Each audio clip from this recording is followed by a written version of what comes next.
In a stream that needs too much of an intro, we're going to talk RuneScape, obviously, but we might stray from the topic, so, no. It is what it is. Just a laid back, relaxing, skilling, and chilling. Probably no killing. We might kill if Claudia comes around, though. That's true. But, what time is it?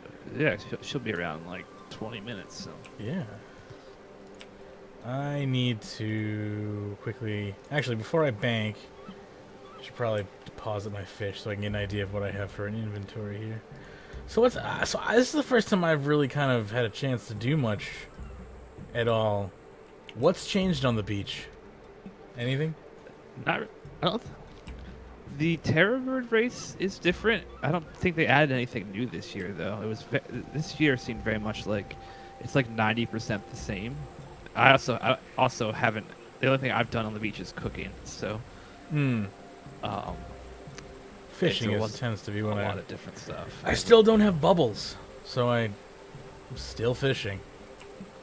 I just think it's a I know some of our listeners have 200 million and still don't have pets, so I won't complain too much, I guess. Got some parasols here from... Ranging boots and Robin Hoods are so expensive now. Really? I heard Santa hats also, just for whatever reason, skyrocketed? They were at 800 mil. They started dropping recently, but yeah, they went up. Why? Just merchers? Probably. It's hard to tell. There's like this... The rares market's always hard to read, but it seems to be that part of this... Like, all rares have been going up a lot, and part of that going on trippy merching, but also part of it is also, I think, lost my train of thought.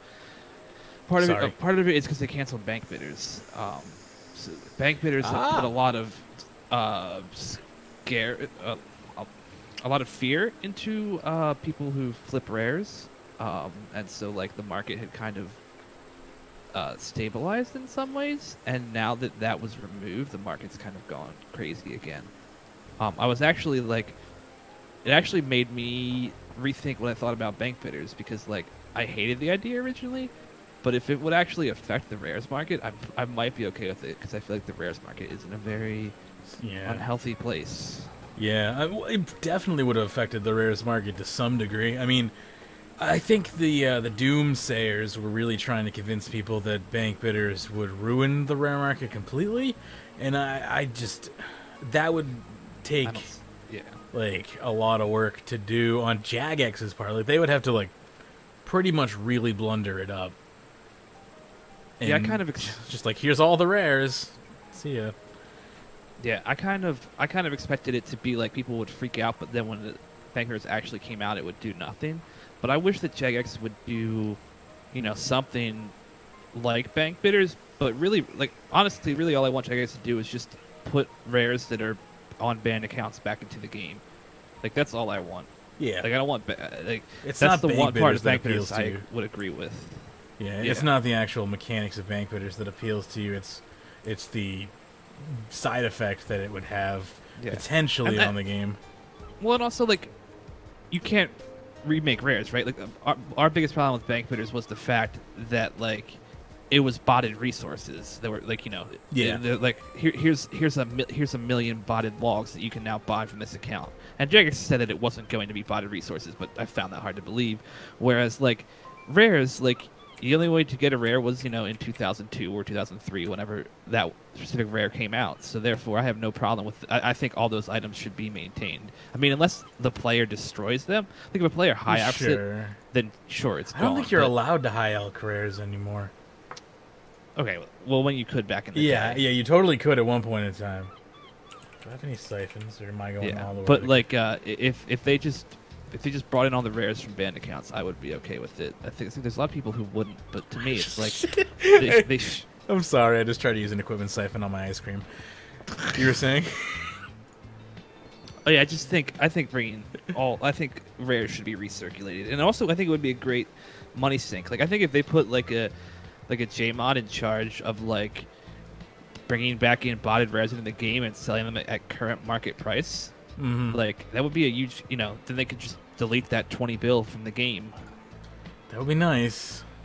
I would love to see money deleted from the game. That would be nice. Yeah, I would also love it if I don't know what Jagex doesn't do. Like Blizzard, every expansion has a ridiculous pet. I just hit 123. Sorry, I just hit 123 invention. Continue. Nice. Congrats. A pet you can buy. They have a pet you can buy. Every expansion is an exorbitant amount of Jeff. gold.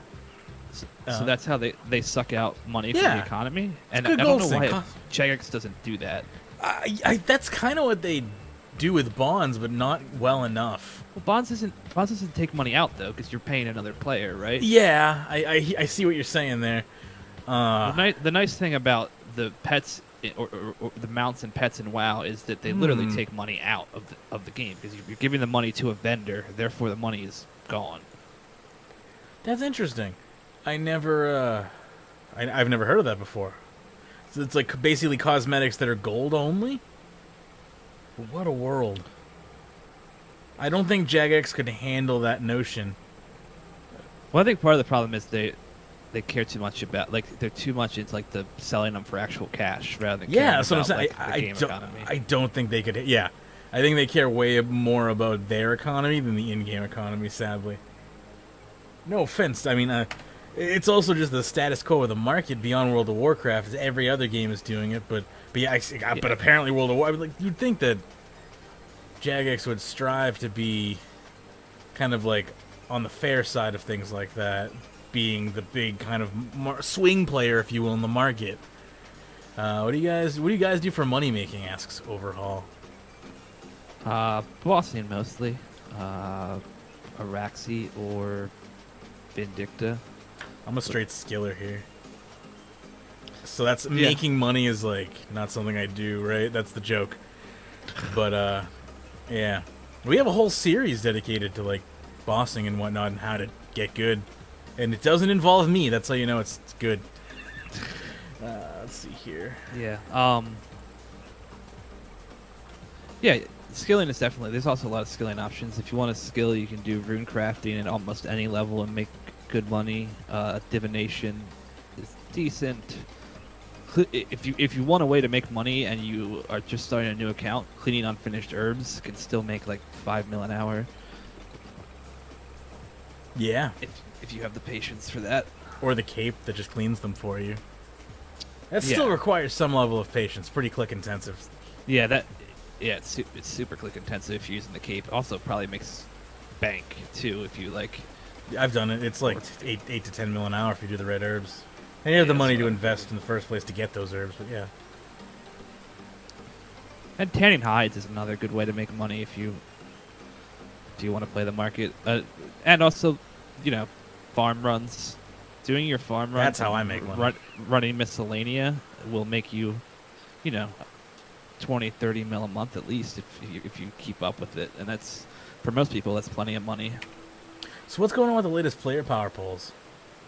Emote clue improvements. I haven't voted in these yet. I haven't even noticed them. Yeah, they work so well, don't they? In the upcoming clue scroll update, should we make a change to emote clues so that you aren't required to bring an assortment of equipment or clothing with you each time? I did see this one. Yeah. And have this take up previous bank space. So, pretty much make clues not waste your bank space with stupid, useless items? Is that what I'm hearing? Yeah, they would make old school RuneScape has like a hidey hole. Yeah, that I think that you could just grab that stuff from when you're like at the clue or something. I don't fully understand it, but so basically make it so that you don't have to keep the stuff in your bank and you can just grab it while you're doing the clue. That I approve of. Yeah, 100%. I don't want those items stored in my bank. Yeah, it seems overwhelmingly. And most people, a lot of people you don't even do below elite clues because of the fact that you have to do costumes. Mm-hmm. Or I buy a bunch of costume skipping tickets if I have to. And look at this, 75% needed to pass. They really are going old school RuneScape. I guess that's something they haven't tried yet. I mean, I personally like the new polling system. I mean, you're right that they are going old school RuneScape, but in some ways, but they're not going to be pulling everything. And the one thing I like about this change is they're not pulling stuff we ask about. They're pulling their own ideas. I mean, maybe the community influence it, but it's not like power. It's not like Rune Labs, where it was like the most upvoted idea we're going to talk about. It's like whatever the Jmods think is best, they're going to poll, which I think is a much better approach than letting the players decide what is best, because players don't have a freaking clue. Generally not. I mean, in the other one, multiple clue scrolls, yes. Just yes, obviously yes. See, I don't know how I feel about that. It's I love fundamentally changes clue, but I mean, Triskelion keys already exist. Yeah. So clue scrolls have already fundamentally changed. People have been banking clue scrolls long before clue scrolls have been a bankable item. Just let them bank them, and that, yeah, I have no problem with people wanting to save their clue scrolls for a rainy day.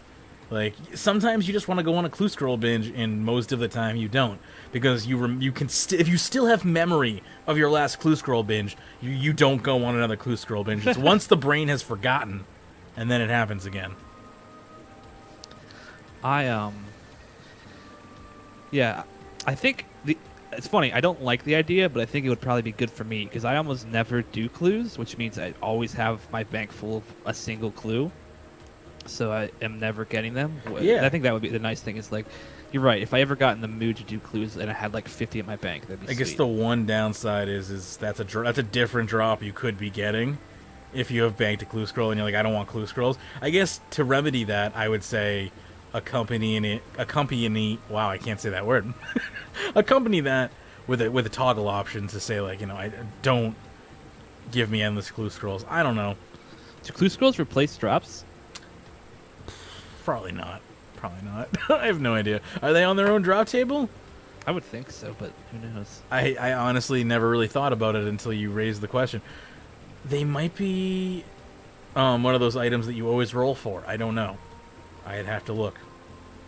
Yeah, and sadly they tried it. Like letting the players or the prisoners effectively run the system is basically what Jagex tried for like an entire year, and it was not the worst year, surprisingly, because that would be this year.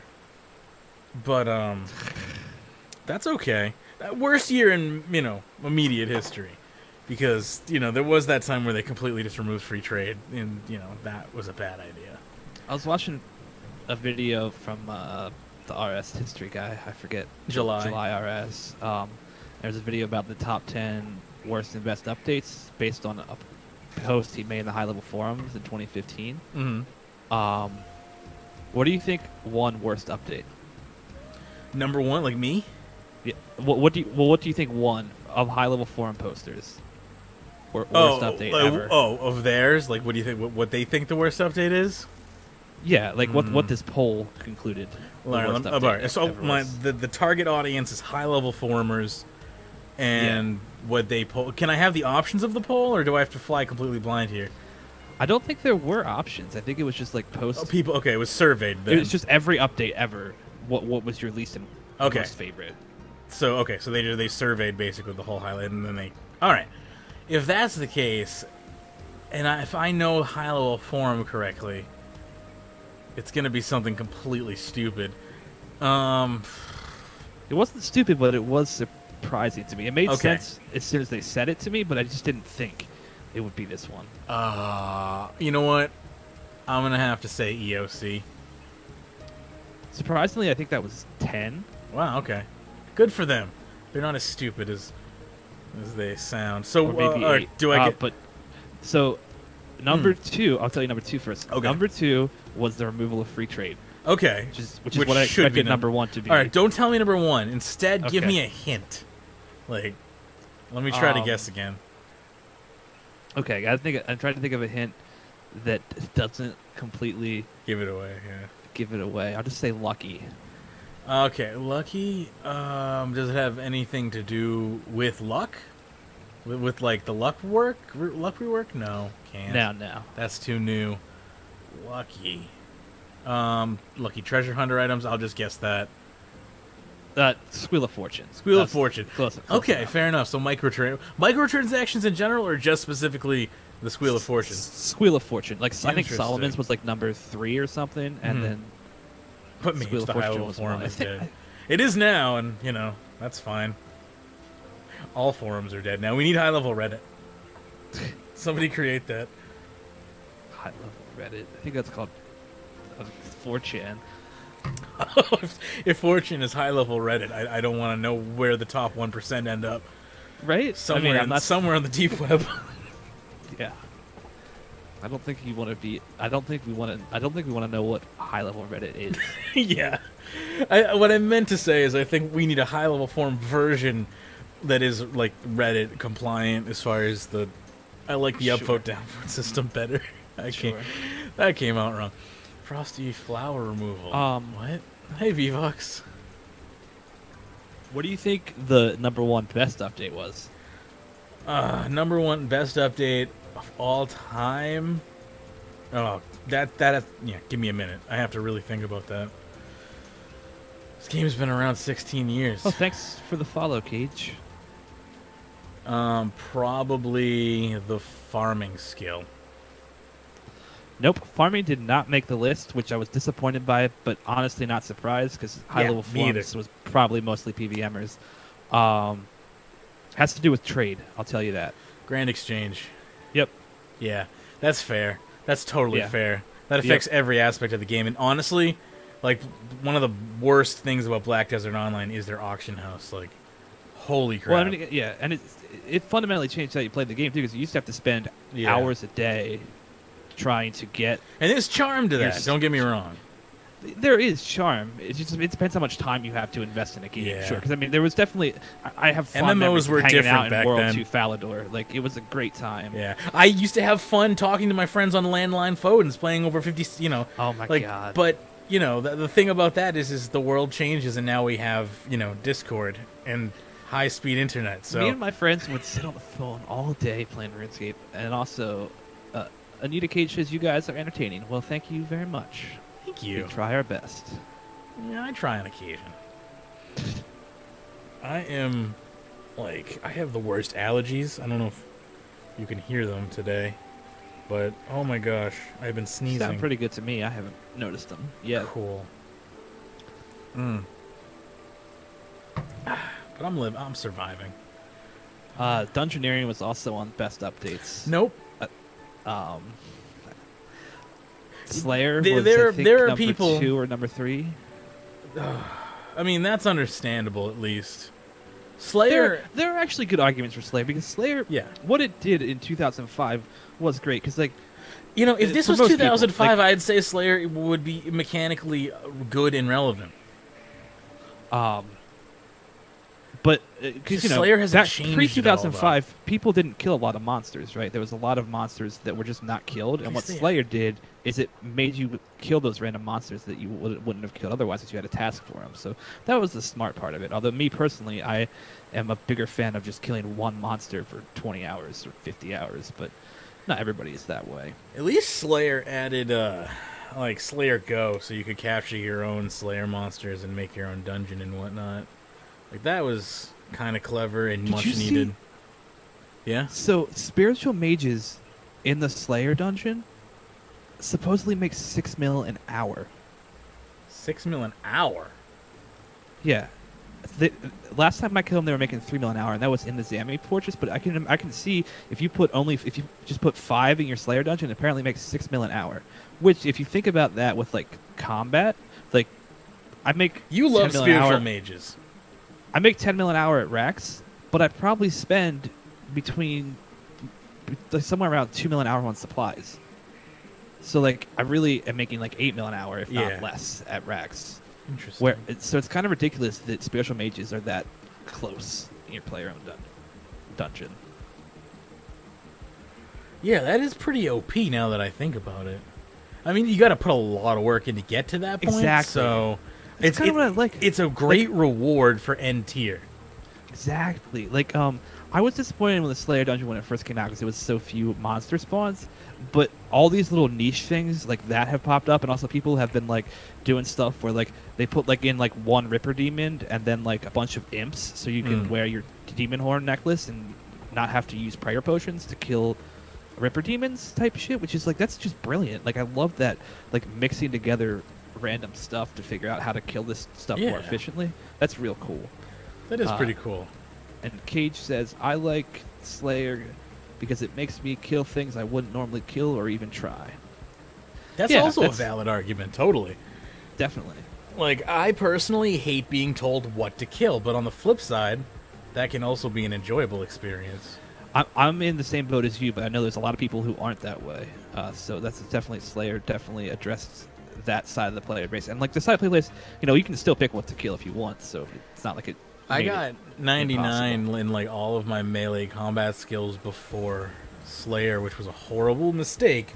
But I just hated Slayer, the idea of Slayer so much that I just rather to train combat without it for the longest time. And I'm talking like this happened like 5-6 years ago at this point, but nonetheless, lessons learned, I suppose. Another update, one of the worst updates on the list, I think it was maybe number 4 or something, was the evolution of skilling. Yeah, what exactly is the evolution of skilling? The fact that it's become more AFK? More AFK and more XP over time. I don't know if I necessarily consider that an evolution. I mean, it's a mutation. Yeah, I mean, it's the best terminology. But yeah, I guess evolution doesn't have to be a positive thing necessarily. Yeah, I mean, that was interesting to me because like, there's part of me that gives that like personally, I think stuff like the Arc is way too far of as far as skilling goes, where it's like literally just a closed economy mini game where that's there to unlock. It's the unfortunate downside of the Arc, and why, in my opinion, the Arc may not receive a future expansion due to its kind of inclusivity. Kind of ruins it. Buffy saying, Slayer was my first 99. It wasn't planned that way, but I'm glad I did it because I have an untrimmed Slayer cape. I know someone else who has an untrimmed Slayer cape. Yep. Slayer was my first 99 too, and I did plan it, and it was terrible because it was hard. I find it hard to play. It's funny. I said I don't like being assigned random monsters. That's because I like to choose. Like when I play in Runescape, I like to choose exactly what I'm going to be doing that day, and so I found it really hard to spend like. I think it took me like 6 months to get 99 Slayer because I wasn't super efficient, and so like. I found it really hard to stay dedicated and not like all I wanted to do was go boss and kill monsters, but I had to get 99 Slayer before I got my combat stats there, so it was hard, but I made it in the end. That's impressive. Like that, I would have slipped and accidentally gotten another 99. I know it, or just given up and gotten another 99. Just weak will. Cage says agility was their first 99, and then prayer. Range was my second 99. I had range at 9. I got 99 range 5 minutes after 99 Slayer, I think. Like, I had range at 98, and I had switched range XP to defense only. Because I basically got 99 Slayer ranging most monsters. Unless it was, like, the Polypore dungeon, and I literally couldn't. I ranged everything, because I just preferred range, which was terrible for efficiency, but I had fun, so who cares? I was scarred for range for the longest time. I think there's episodes of the podcast from 2010 where I talk about how much I hate range. And it stemmed from RuneScape Classic, with range basically being the worst of the triangle. It was handicapped, where you couldn't enter combat and use ranged at the same time, and that was just so frustrating to me.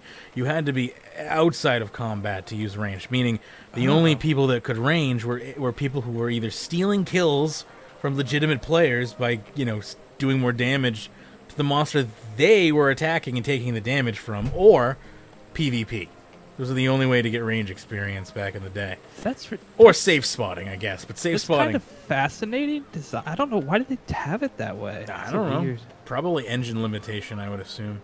Oh, okay. I figured it was maybe like trying to give each part of the combat triangle a special thing. Maybe, because Mage didn't require you to ever equip a weapon, nor did Mage have a negative penalty for wearing any other armor. So you could be in full melee armor and have full accuracy with your spells. It was basically supplementary. But you couldn't do the same with range. But but on the flip side, Mage could be used in exactly the same way as range. If you catch my drift, is you could use it to steal kills. It was great in PvP, but it was also a supplementary thing that you would use with melee. where range could not be. So it was at a fundamental disadvantage to the other two. Interesting. That's kind of cool that they tried some interesting things with the triangle. I mean, like right now, the combat triangle is very much like it would be in a different game. But yeah. Mine, Buffy says, mine was purely accidental. I've been playing since 2005, but never really knew what I was doing. I trained skills ineffectively, so I just kept switching between combat, ranged, mage. Join the club. Listen, for the first year of the game, I played hide and seek, and my methods of money making were putting on iron armor and trying to convince people wearing like mithril and adamant armor to give me gold, and questing. Cage says range was my last 99. Are you just not a combat fan? That's kind of a funny last 99 to have. Prayer was mine. What do you bet? What do you think? What do you think my last 99 will be? I don't know. What do you hate? Started thinking about this. Divination. I hate giving up skill money. that I most hate. Claudia's here. Oh shit! I wish it would start raining further away. Is there even a reason to try to kill her? Is there enough people here? I'm just gonna tag and then walk away. Problem is, I think that's what I don't think people are killing Claudia this year, from what I've seen. Yeah, well, the Jagex ruined it then. I mean, I agree. Blame it on Jagex. I'm sure they did something wrong. Why? Why do you agree? What happened? Well, you know how they told us they were going to make Claudia harder? Yeah. They made it so that her HP scales to worlds. So basically on like mid-level worlds now, her HP is ridiculously high, and there's not enough people there to kill her efficiently. Oh, she's almost dead. Speaking of. No, she's not. That's a bug. Oh, is that a glitch? Yeah, it's like a secondary health bar. If you mouse over her, she's oh mostly god, alive. Yeah. That is the So worst. They gave her like 10 I have a million. That's why. Jagex, why do you hate fun? I don't know. I don't understand. Really effed it up. It's getting hot in here. Ugh. The beach is, in my opinion, the beach has gotten worse every year since it first came out. That tends to be everything Jagex makes. Tends to get slowly worse. Year 1 is the best of any Jagex product.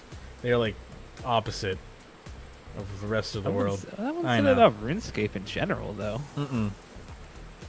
No, I wouldn't say that about really anything. I'm just being a contradictory and hyperbolic is a much better word. Says, I love combat, but left mage and range as my last 2 99s because I wanted to get the skilling ones out of the way. Okay. Reason you're going for 120 Slayer. Ah, gotcha.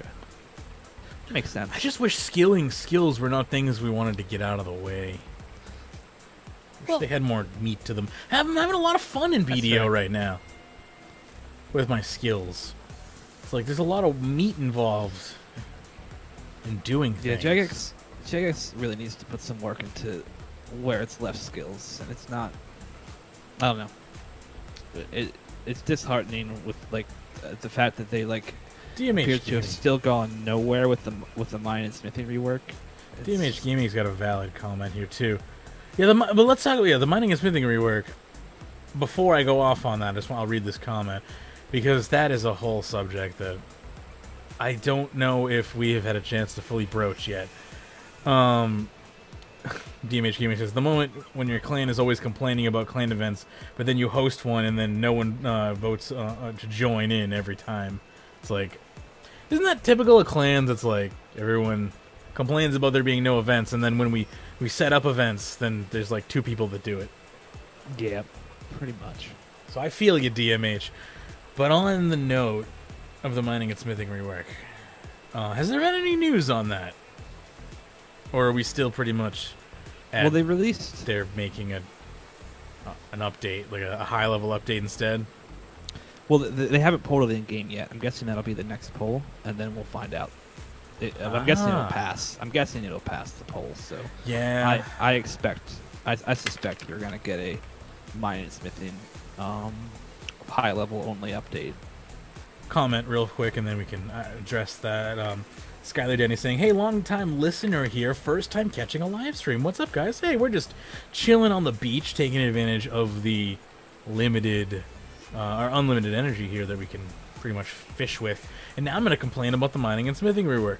So it's going to pass the poll, right? Like, that we're going to basically not have a rework. I would imagine. I mean, Jagex is going to pretty much word it so it passes that way, I'm pretty sure. Because they don't want to do one. They've already made it clear they don't want to do one. By not doing one, like 3 times. Yeah, go ahead.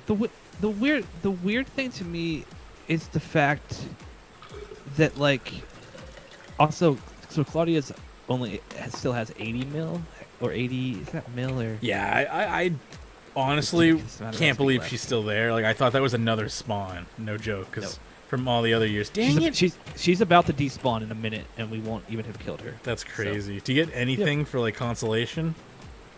I think you get the rewards, but it doesn't count as an actual kill, so it doesn't actually work towards unlocking anything. Gotcha.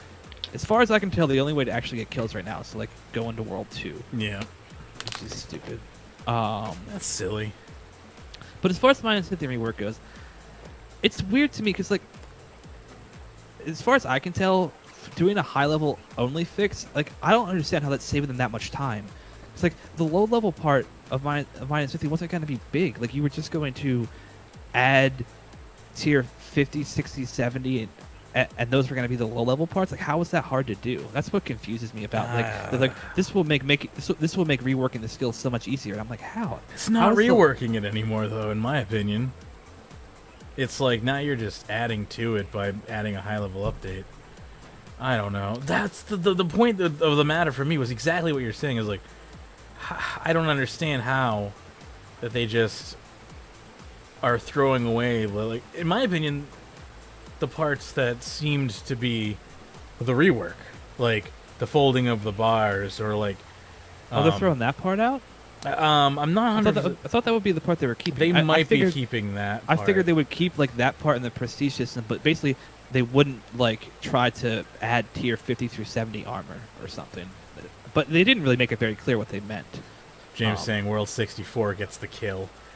We could switch worlds if we wanted to get the kill. It's too late now. It is. But we could for the next one. If 64 works, maybe we'll go there. And Cage says the skills pretty much have no point getting past 92 or 95 in most skills. My 99 is only for show, doesn't unlock anything or give bonuses. Yeah, they should really put something. Every skill should and I think this is part of a problem because we were never meant to get 99s in the first place. But at this point in RuneScape, I think every skill should have something cool that unlocks at 99. Like, the game has had enough work that we should be beyond they were never meant to be this high. Like, they were never meant to be this high in RuneScape 1. There's been 2 other iterations of RuneScape since then that they could have dealt with that problem in. Totally agree. So, there is a problem where, like, the slog between like they said between, like, 95, 99, it feels like you're doing nothing because I'm not going to unlock anything. Or even, like, right now with Invention, like, I'm 109 Invention. I don't care about getting like 120 is not going to unlock anything for me. Like, why do I care? It's just cosmetic, really, and it shouldn't be. Yeah, it shouldn't be. That's the thing. Is like, I really think, and now that I've played a game like BDO and I've seen different skilling systems, I kind of want to let that influence some of my, like, creative discussions in this realm, because when Jagex originally said, like, we can do stuff beyond 99 and it still be meaningful without raising the cap of 99, I get that now. I get that you can have, like, multiple tiers, and I would love to see them maybe work along the lines of using multiple tiers inside of a skill, which, again, I think boils into, like, a prestige system, but I don't want a prestige system for cosmetic. I would love to see a prestige system in the form of tiers where, you know, we have 1 to 99 and that's just okay, but now there's 1 to 99, like, again, and that's just, like, you know, similar to, like, a New Game Plus model where the XP is greater, but it also unlocks a whole new, you know, set of things. It's not Jagex's excuse to just give us more XP to grind. It's so they can add content. But before you'd add content, you'd think that they'd want to fix and fill out kind of the first 1 to 99. Yeah. So I mean, I think. Yeah, go ahead. I definitely don't want to see something too prestige-like. Like, I think what they were pitching for smithing, where as you spend more time, you can, basically make more items from the resources you have. You basically get better. Yeah. Like, I That's like a really that. cool idea. I think it's like Domino. Yeah. Yeah, as a way to extend a skill past 99 and give you something to work on past 99. But personally, like, I don't know, like all these games, like you look at like World of Warcraft or Destiny, they all have like, you level up your character and then you get to end game, and then all you're worrying about is getting better gear to level up a secondary stat, which is basically your character level. It's just obfuscated slightly and hidden a little bit from you. And personally, I don't really like that. I like a direct character level and then a different system to keep progress going past that. Is Rune Score in the game yet? Is that no. Oh, God damn it! I want my Rune Score. I'm not sure when the achievement update is. Maybe tomorrow. I don't know what tomorrow's update is. It might be. I don't know. It was. I think it is supposed to come this. Hence why I'm like, where is it? And it's only like the first week of this month. But yeah, I'm pretty sure it's coming in this month. Yeah, I think so too. Freaking barrels of monkeys. So, do the anti-sun potions matter? Should I not use that? The anti-sun potions give you 5% extra XP, I think. Alright, I'll use that then. I was an achievement type guy in World of Warcraft, says James. Yeah, I don't know if achievements are what I'm looking for necessarily as much as I am the number, the score. Like, I don't care about what the little bits that add up to the score. I just want the score. I just want to know my value in this game. If that makes any sense. Like, I'm not going for individual achievements, but yeah, I guess that is technically just it's a very achievement-oriented attitude, nonetheless, that I have. I didn't see it that way though at all until reading that. The more you know. Yeah, the more you know, the higher you get. I mean, you can start reading into people's. Go ahead. World of Warcraft basically has like two to maybe 3 different types of endgame. The one endgame, of course, and the most popular one is just like grinding up your gear by doing either high-level raids or dungeons. And then the other two, which actually maybe not even actually raids are probably less popular, but then the other two are either achievement hunting or rare pet hunting. That's basically the end game in WoW. It's either your grinding raids or your achievement hunting or your rare pet hunting. It's a little bit like RuneScape. The grind. We may play different games, but the grind is the same. It all takes you just get to RuneScape endgame way slower, so I think that's part of why it feels different. Yeah, RuneScape has a much longer, drawn out end game, and it's a good thing and a bad thing, right? Like, it's daunting to a new player, but once you make it up to the level that it requires, then it feels good, I guess. I don't know. Is that? I don't know. I guess from an outside point of view, does it really matter? It's really, I guess, what matters to you. I mean, from the player friends that I've had in recent years, it doesn't seem to be daunting to, because they don't know what they're missing, right? Like, I think it would feel daunting to you or I to like make a new account because we know what we're missing at like 99 or like Elf City and all that shit. But if you haven't been there yet, like, everything still feels new. So I don't think it's like I don't think it feels bad. ABC says, I thought endgame WoW was to complain about the game being bad. No, that's endgame RuneScape. It's endgame every game. Yeah, pretty much. You gotta complain about it being bad while also playing at least 60 hours a week. Yep. You're not allowed to say it's bad unless you play at least 60 hours a week, because how would you know? You gotta be able to unlock everything to know it's truly bad. Cage says, my goal with RS is max total level, not virtual, 100 plus in other skills, quest cape, and maybe comp in the far future. Yeah, nice. I have been entertaining this idea of getting my 15-year cape, my comp cape, my max cape, and my master quest cape all around the same time, like so within a couple minutes of each other. I've been entertaining this as an idea. So you're into edging, is what I take it. I guess. I didn't think about it that way, but sure. I can't do that, and I admire people who do, but I can't. I was just thinking of how cool it would be to get my comp, 15-year, and Magscape at the same time. I don't know, it just sounds so cool to me. It is pretty cool. I doubt I could actually pull it off, because it's not that I'm okay with edging. Like, I can do that, but what I can't do is like actually comp. I think that's gonna be my problem. It's like I don't have the comping sucks. Drive to comp. This is not something that like. If I'd been playing, if I had never stopped playing, I would probably be comped by now, because I would have just done it slowly over time. But like, I can't rush. I actively work against myself when it comes to comping. Like, I just something psychological about comping that I just don't want. And I do at the same time. I don't understand it. Like I said, there's something psychological that I just don't understand there. Like, I love having access to all the new content as it comes out. I have no problem with going for 120s, but there's just something about having the completionist cape that, like, I have a freaking miniature panic attack when I think about trying to take it on. And when it's not even that, you know, like, colossal of a task. It's just a monotonous task. Yeah, it means doing a lot of stuff that you don't exactly find enjoyable. Yeah, it's potentially doing stuff that I don't want to do that is listed out for me that I've been told to do. Yeah. I'm just your typical anti-authoritarian, just anarchist max cape holder. What can I do? Getting comp is annoying, but it's not that bad if you don't try and grind out everything at once.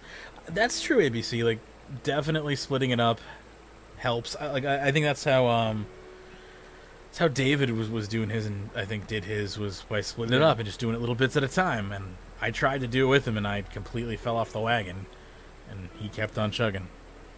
I think, like, my kind of plan for comp, like, I don't even know if it's gonna be something I'm gonna get, but I think I'm probably gonna start working on comp requirements relatively soon. My main focus in RS right now is to make a fuck ton of gold.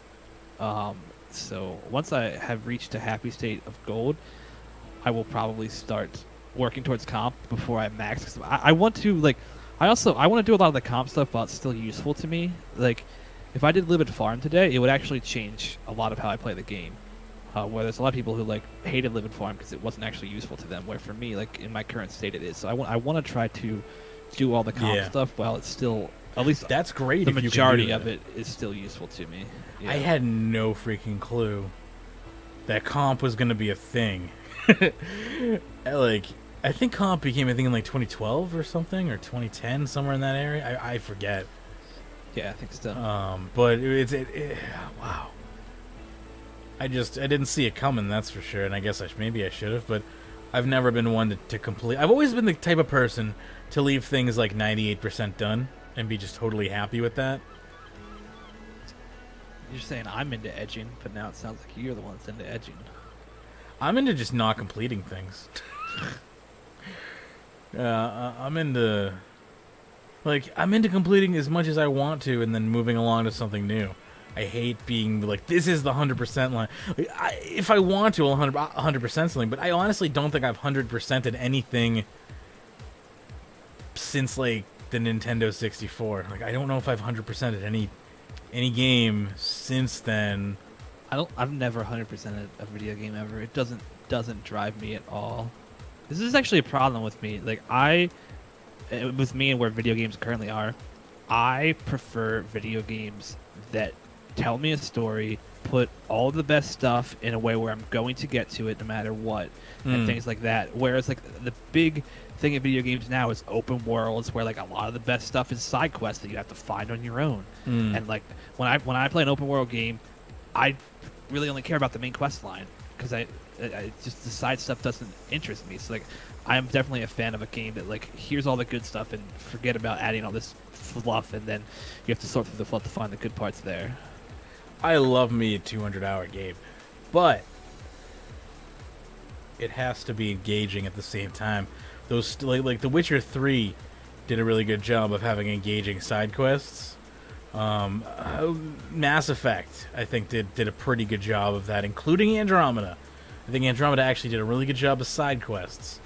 But I totally understand that drive, and if I'm watching somebody like play a game, I don't want to see them do 800 side quests and like 20 minutes of the main storyline an episode, and I feel like that's totally a reasonable request when you're playing a video game, like firsthand as well. Is I kind of like going off, like the game designer in me likes exploring every little bit of an environment, but that's also not even true 100% of the time. There has to be an environment that was worthy of my attention as well, and not many games do that these days. Yeah. That, or I've just become increasingly harder to please the older I've gotten. That's also a possibility. Yeah, I mean, and you've also just seen, like, we've seen way more. The more video games you play, the less they're gonna feel new to you, right? Yeah. Like, I mean, you could show someone who's never played a video game before, like what you and I would consider a terrible video game, and they probably freaking love it. Like, I can think of a lot of video games from my childhood that I freaking love, even though they're derided as terrible, because like you had such little access. People talk about this back in the day, where like you'd buy like a Sega game, and it'd be the only game you'd have for a year, and even if you sucked at the game, or the game was way too hard, you'd play it because it's literally the only video game you had. That's what I'm talking about. The era of 100%ing games for me was like the N64. It was more out of like a necessity than anything else. It was like, this is the game I have. Like, when I got my Nintendo 64, I had one game with it, the game it came with, and Mario. It's like how I became a freaking master at that game because it's the only game I had, so I played it like 8 hours a day. I mean, don't ask me why I wasn't in elementary school, but like, because that 8 hours a day was from 4 p.m. till 1 o'clock in the morning. That's why. Questioning, kid video game nerd. I think that potentially the unfettered access we have to stuff kind of hurts. It hurts completing video games. Like, there's a lot of video games I don't really beat anymore. Or like how many people have a Steam library of like 500 games, and like you've only played like 20 of them? Yeah, no, they Humble Bundle is what changed that for me. I'll be honest with you. Like, before I knew what Humble Bundle was, I had about maybe 10 to 20 games on Steam. Then I discovered Humble Bundle, and now I have probably like 300 games on Steam, and I've played maybe about 50. Yeah. It's the modern era. Games are just digital. Like, the fact that digital downloads completely changed the way we game. And for the better. For like, oh my god, for the better. Like, can you believe there was a time in history where MTV was threatening the internet service providers to block access to their websites if people didn't pay a premium to MTV to view their website? Like, that's the power that these companies held on us a mere 20 years ago. Well, it's also amazing to think, like, you're a little older than me, so maybe you remember this a little bit more, but like, basically our entire lives, like, well, at least, or maybe we can, when we were super young, maybe not, but like, almost our entire lives, we've had access to whatever the fuck we wanted. Like, oh, you want every single Metallica song ever? Just go get it. Especially because you and I are both computer nerds. Like, nowadays everybody has that access, but back in the day it was like Napster. Yeah, like that. From the age of about 10, for me, that was the case. There was, there was probably about a decade of my life where I pretty much had to live like a cave person, and then all of a sudden, I had just the power of everything at my fingertips. Yeah. Yeah, it's like, and it's weird to think about, like, like people in their 40s who like you want Metallica song who had to listen to the radio, who had if they wanted a song, they had to buy a CD or. Right, what was the first song you ever downloaded? Quick, can you remember? No idea. Linkin Park, Points of Authority. That goes to show you the slight age difference right there. So that was the first song I ever pirated. On Napster was a Linkin Park song. Rest in peace, by the way. I loved Linkin Park. It was a great band. For sure. My childhood right there. But yeah. those were the days. I love to think about like my first computer, because I don't know, but like I have really fun. Like my first, I mean, I use my parents' computer all the time, but when I was like, I don't remember, like 16 or 17, I decided I wanted to spend my senior year of high school doing like an IT program, and my oldest brother, had a bunch of spare computer parts, and he was like, "Hey, since you're gonna be getting into this, why don't you come over to my house and like we'll build you a computer together." It's one of my fondest memories. I mean, it was a piece of shit like Pentium 4 in like 2007, so it was like, I mean, it was garbage to most people, but it was something I built by myself. That's with my still brother, pretty cool. It was mind blowing to me. Yeah. The first computer that was actually mine ran DOS 6, I think, or DOS 5. I can't remember. And eventually we got Windows 3.1 on it. And it was just a straight up gaming beast, you know? That's all it really was used for. Like, I don't know why we bought it, really. Like, that's all. Windows 3.1, straight up gaming beast. No, I wish I was joking. Like, why did we even have that thing? It was because I wanted it.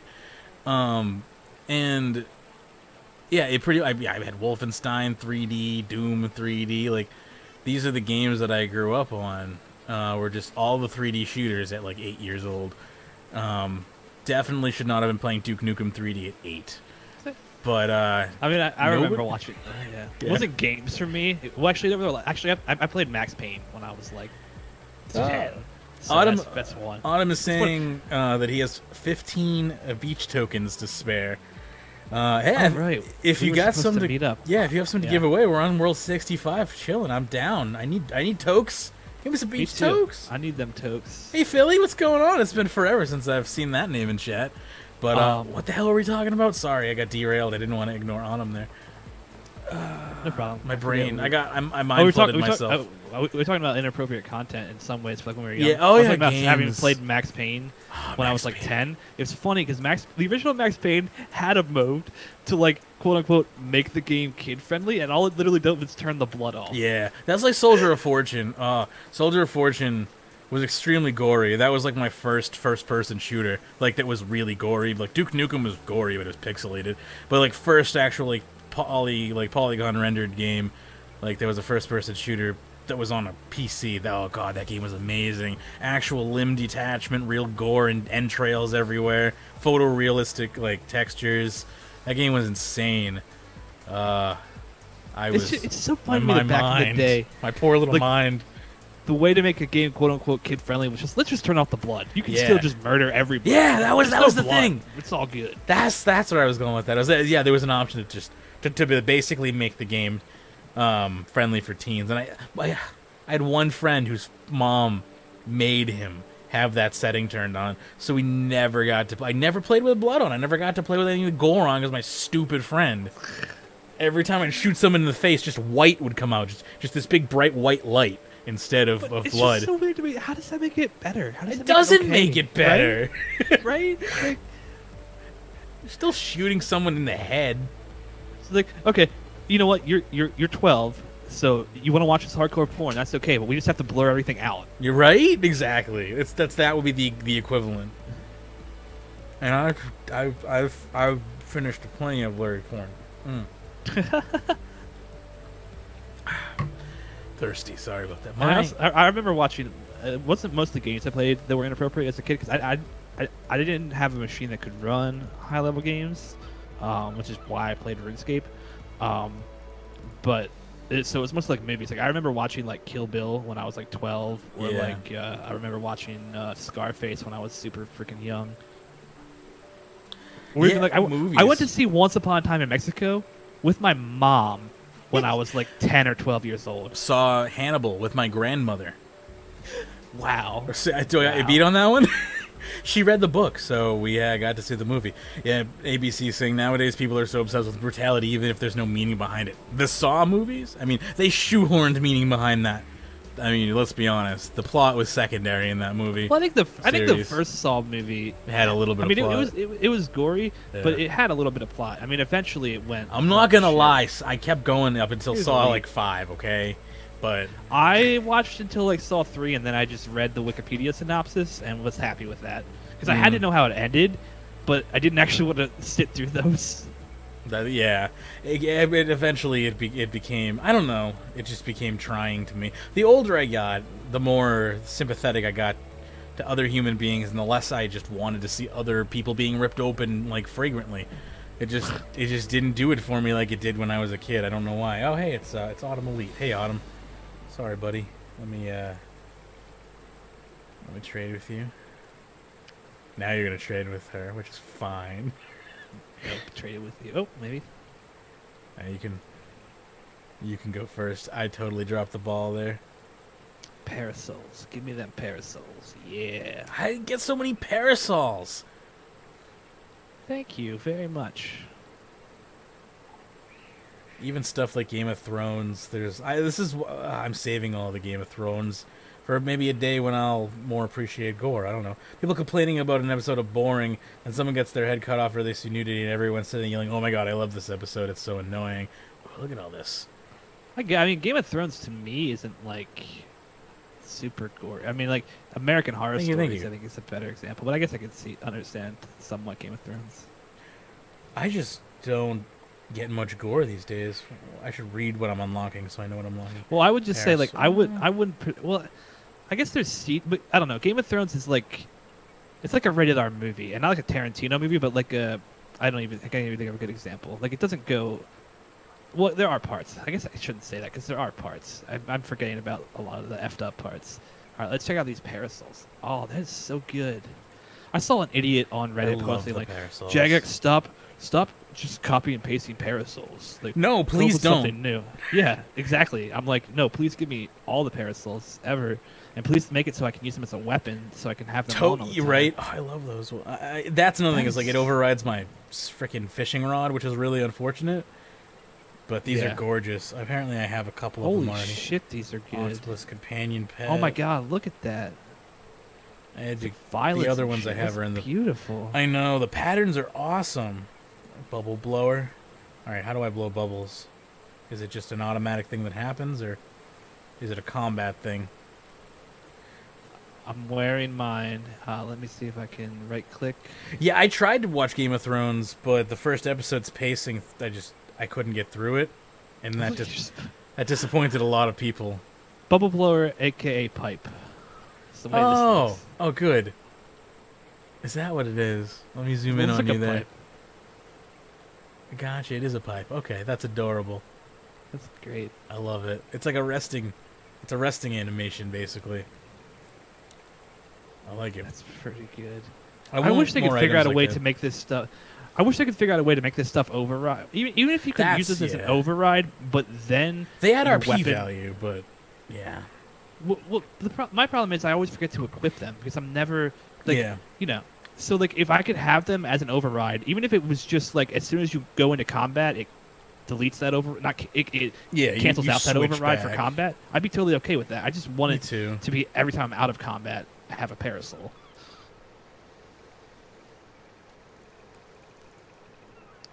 My plan is to just binge watch I'm not surprised. Me personally, I'm not surprised you don't like Game of Thrones. Like what I know about you, it doesn't seem like your type of show. Interesting. I mean, like you like fantasy, but you don't seem to like fantasy when it comes to like TV and stuff. Not really. Like you like fantasy games. I like sure. Obviously, we're playing RuneScape. I like fantasy games, sci-fi television, generally more so, which is weird. I know, and it's not 100% I don't like fantasy television, but it definitely takes a lot more to get me invested. I think my television habits tend to be more documentary based and comedy. I forgot my freaking. If I'm gonna watch something, I want to laugh to escape the inescapable pain and suffering that is life. Ain't that the truth? Yeah, that's one of the main reasons. Is like I don't need to be stressed out in a television show series. I'm already stressed out in real life. Yeah. Oh, I cannot wait. Anthony Scaramucci is going on. I know we shouldn't talk politics, but he's going on the Late Show. His mouth. I love that person's mouth. Oh, he's such a dumbass. I can't wait for that. Scaramucci's story is fantastic to me, but yeah, we shouldn't talk too much about it. I don't bite. Yeah, I won't get into it. I just, it's so funny to me. But I'll stop. Yeah. The fact, I mean, it is funny. The fact that the dude like lost his marriage to get a position in the White House, and then lost his White House position before it even started, is just hilarious to me. But I digress.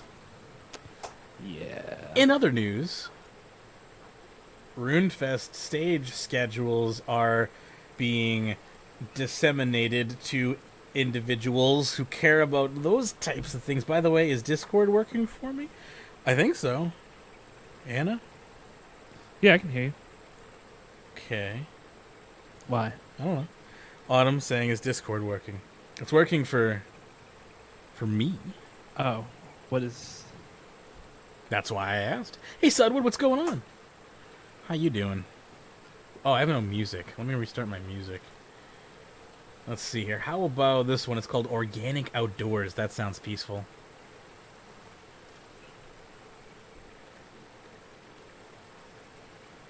By peaceful, they clearly mean inaudible. God, I hate the sidebar on Reddit.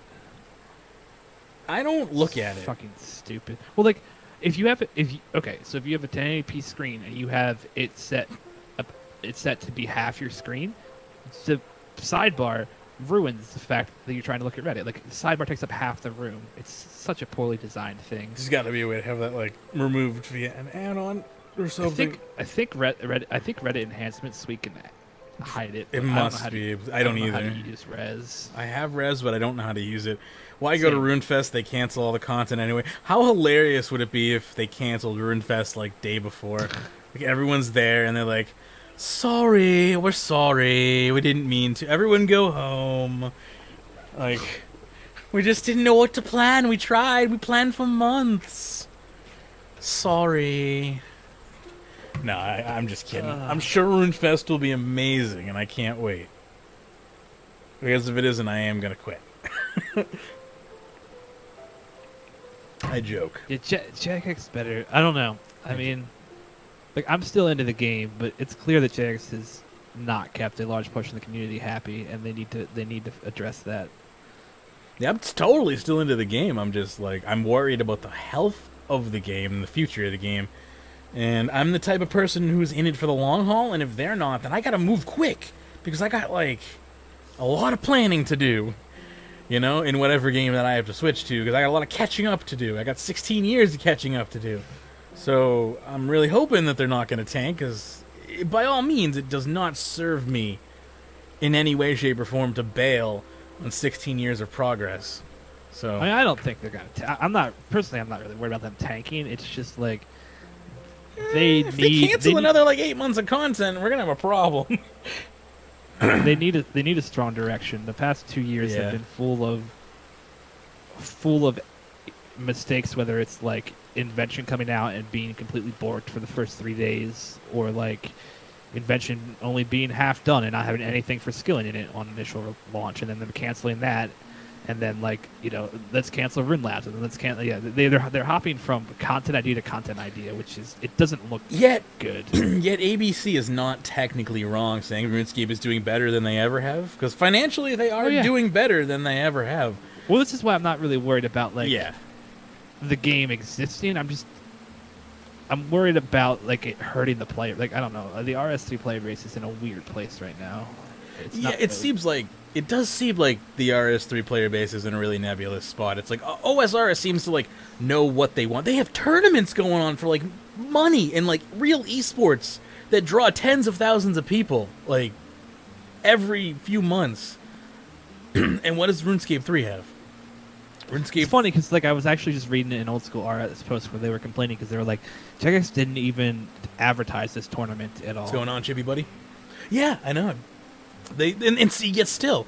So OSRS still has its issues, is what I'm saying. Oh, but definitely. Yeah. Oh, by all my and of all people, you were not going to get me to apologize, to be an OSRS apologist. I'm just saying that they seem to be doing something right business-wise. Well, it's funny because like 2 years ago, I think OSRS was kind of, or maybe a year ago, it was kind of in a similar place. Like when Zia came out, like I feel like RuneScape is kind of in the place that OSRS was in when Zia came out, where it's like everything like Zia felt rushed and like it wasn't done, and people are starting to feel that about RuneScape content, and so I think Jagex can recover. I just hope that they, I don't know. I hope that their recovery includes skilling. That's kind of my biggest worry. Is like the game really needs skilling work.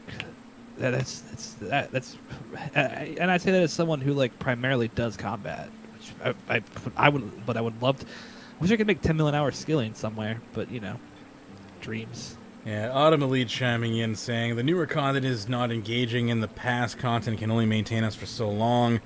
I only need a few more combat levels, and then what is there to do for me in-game? Well, I mean, plenty, but the problem is it worth doing those things right now? And that's where I really hope that they can kind of breathe some life into these things that exist, have hundreds of hours of content in them, but have no real reason to dump that time into them. Grind out 80 million worth of Slayer in Menaphos? No thank you. I mean, that's the thing. I mean, there definitely is a lot of grinding to be done, and I don't think being anti-grind is going to fix anything. Hey, Winter John, welcome to the live. Yeah, we're very rarely live on Sunday afternoons. Welcome. Go ahead. Go ahead. Well, Autumn, what could they add to like make you want to play the game? I guess that is what I would ask you. Like, was it Autumn saying he doesn't want to grind 80 mil Slayer in Menaphos?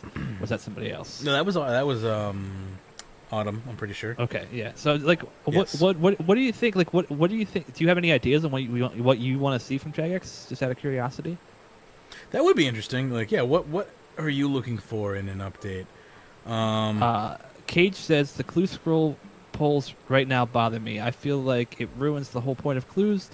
No more Yuri emotes, no more being able to hold one clue. It's becoming easy escape. Sad. Well, so as far as the emote clues go, they didn't word it very well on there, because what they want to do is basically give you a place to store your emote clue outfits that is not in your bank and that is close to where you do emote clues.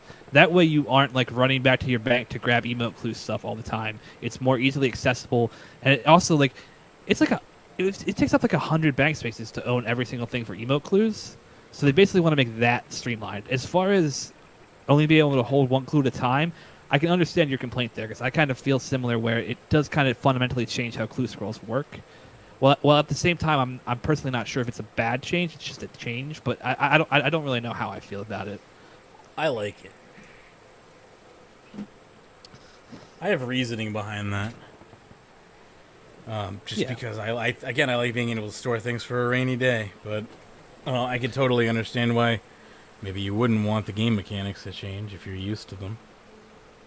Yeah, and I mean, I think it's also potentially going to. I think it's honestly potentially going to devalue like a lot of clue scroll items, because like right now, like I think part of why some clue scroll items retain their value, like sure, is the fact that people have to do them, but also the fact that you can only have one at a time means I think they get done less, because you do one, then you go back to whatever you were fighting, you get another one in like an hour, you do that one.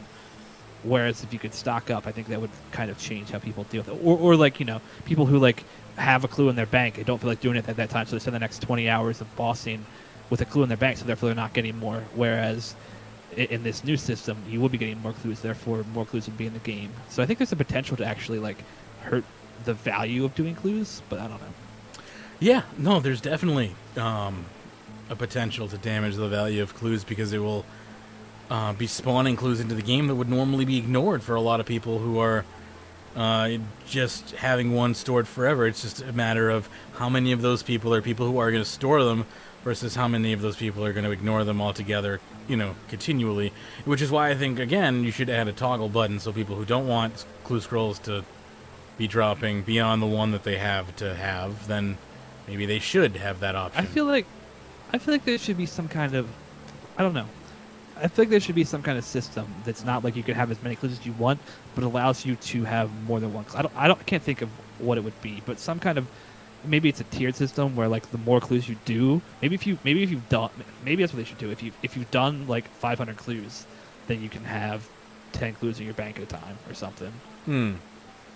ABC says, in my opinion, the biggest problem RuneScape 3 has is that Jagex focuses more and more on cosmetics and fashionscape, and the worst part is the vocal and high-level community all applauded because they're pretty much done with whatever they do in the game. So basically saying is, people who are done with the game love are the only people who love cosmetics is kind of what I'm getting out of that.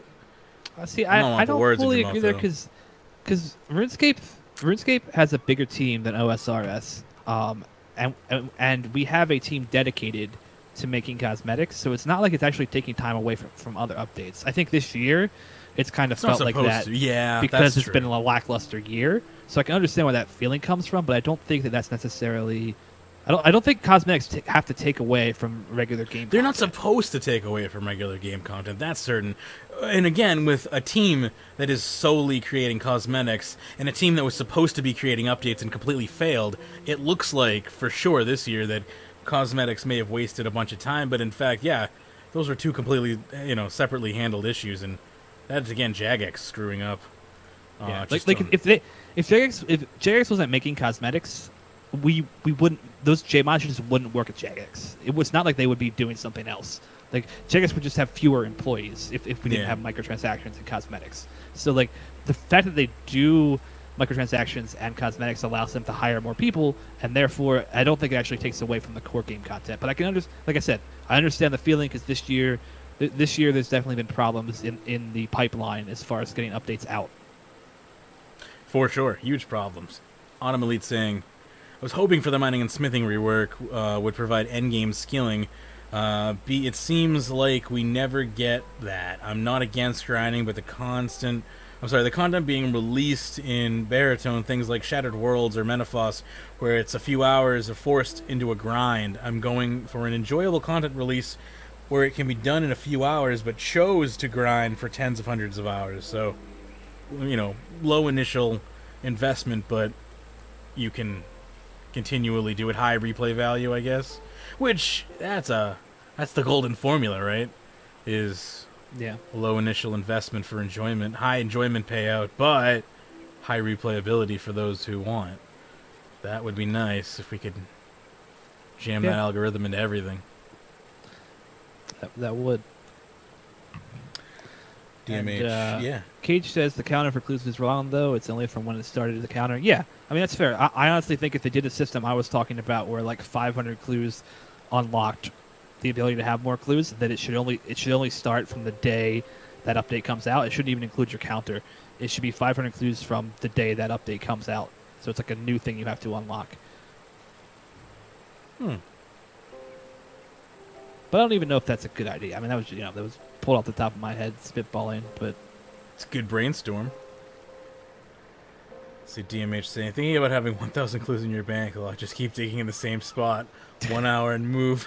Well, I would hope only one could be active at any given time. That would be really funny if they were all active at the same time and you just walk around blindly digging, hoping for Guthix wizards. That would be hilarious. ABC saying the beach, etc., for example, it's all pretty much grinding for cosmetics since the XP you get from it is really low anyway, yet the beach is still packed because people want their cosmetics. Same goes for all other events where you hand in sand for cosmetics or whatever. Yeah, and again, those specifically are one set team of developers right there. But the beach isn't bad XP if you consider the fact that it's AFK. Like, sure, the construction XP, which actually I should be doing construction, but sure, the construction XP isn't great here, but it's a way to AFK construction. Like, and that's, I honestly think the beach is popular for mid-levels, not just max players. Because the XP here is great for mid-levels, and it has a lot of skills that are either expensive or monotonous at the mid-level. Like, mid-level fishing sucks not at the beach, to be honest, unless you have the shark outfit. Autumn Elite replying to ABC saying, I don't think the beach is packed because we want cosmetics. I think it's because it's decent free EXP, and it's the only new big area we've got this year besides Menaphos, which is depressing.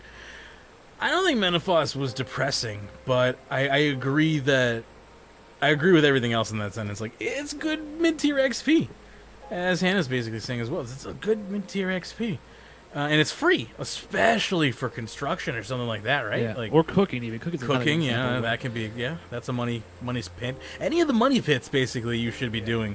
And I mean, you know, you can say if you're measuring by raw efficiency, the beach is absolutely not worth doing. Yeah. But I think most players don't think that way.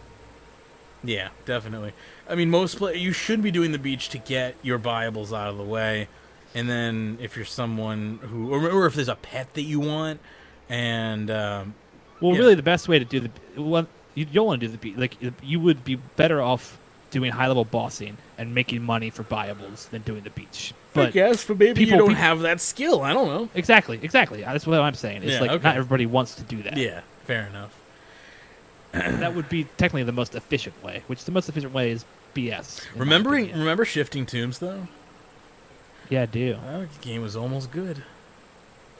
That was a really good proof of concept. I love Shifting Tombs, and I wish I did it more, but my problem is I am only motivated to boss right now. It's fair. It's fair. Otherwise, I would be there. Like, I'm going to use Shifting Tombs probably to get 95 thieving. That's valid. And Dungeoneering. I'll probably get 120 Dungeoneering. You don't want to do that, but good luck. If you do that, I will hold high respect for you. I do kind of want to do that. That would be impressive. The XP rates are horrible. How horrible? Aren't they like 200k an hour or something? Yeah, it's somewhere around there, yeah. I mean, that's horrible for Dungeoneering. Yeah. But yeah, I'm used really horrible for Dungeoneering. I compare it to, like, I just compare it to Divination, and I'm like, that's great XP. Yeah, but you only need 14 million Divination. You need 104 million Dungeoneering. That's fair. That's the big difference. That's the problem I have with Dungeoneering, is it follows its own freaking XP scale, which then we derived all other 120s from arbitrarily, except elite skills, because, you know, welcome to RuneScape, where XP curves make no sense whatsoever. And I love it. Like, it doesn't bother me at all. But yeah, it's like, you don't think about that. 200k an hour sounds great for Divination, but... Yeah, I'll probably use it to get to 99. I don't know. To 99, that's fair. The other thing I might do is I might use 120 Dungeoneering to get other 99s, because I might do the slow Dungeoneering way, where you actually do all the skilling nodes. Because if you do that, if you do Dungeoneering before you're maxed, it's actually like the best way to train a lot of skills in the game. Yeah, definitely. I've heard that. It's like C2 training or something, or C6 training is another thing. Mage, when was the last time you Dungeoneered? It's probably on YouTube, to be honest with you. I don't know. When was the last time we Dungeoneered? I mean, Mage has to get 120 Dungeoneering live on stream, though, let's not forget. I'm not allowed to... Basically, I'm not allowed to get 120 Dungeoneering unless I train it live, so I'll just never train Dungeoneering again, I guess. No, that's not true. I mean, I'll only be training it live, which won't be very often, so... I guess that's a thing that will probably happen once I start resume playing again. I'm coming back full swing in September. That's just like I've set my mind to it, like to start playing again. Pretty much assuming that like the end of the world is coming after RuneFest. But yeah, so maybe I'll start doing some Dungeoneering streams in September. I don't know. It's a good way to get myself back into the game, is to do my least favorite activities, right? Mage, I have 200 million worth of supplies in my Hydel storage. You want a prize? That's pretty cool. It's way more than me. Your temperature bar is off the scale. Yeah, thanks, game. I already knew that. Keep telling you use Viswax to double your dailies and get like 300k. This is, yeah, you're talking to a person who has no ability to do anything on a consistent basis, though, except for AFK grind. Yeah, but you're talking to two people who just do not enjoy dailies. I hate dailies. I hate trying to do something daily unless I want to do it. Yep. I gotta want to do it. 100%. And there might be like one day a month where I feel like doing that. And the other shitty thing is, I have to want to do it, and it also has to be half past the hour. That's the other crappy thing. Like if all I had to do was just that's the other thing that sucks about a lot of devs people don't mention. Like if all you had to do was just do a sinkhole anytime during the day, I'd probably do sinkholes way more often. If I could play sinkholes scheduled, with makes it fucking impossible if I to do it. I know. If I could do it with NPCs, that'd be nice. Same thing with the divination one. Like if it wasn't scheduled, I'd probably do it every day. But the fact that it's scheduled means that I don't. I think actually, to me, the problem with dailies is not dailyscape, but it's dailyscape combined with time lockouts that are the real problem. But what do you hate more, dailies or doing dungeoneering? Equal hate opportunity.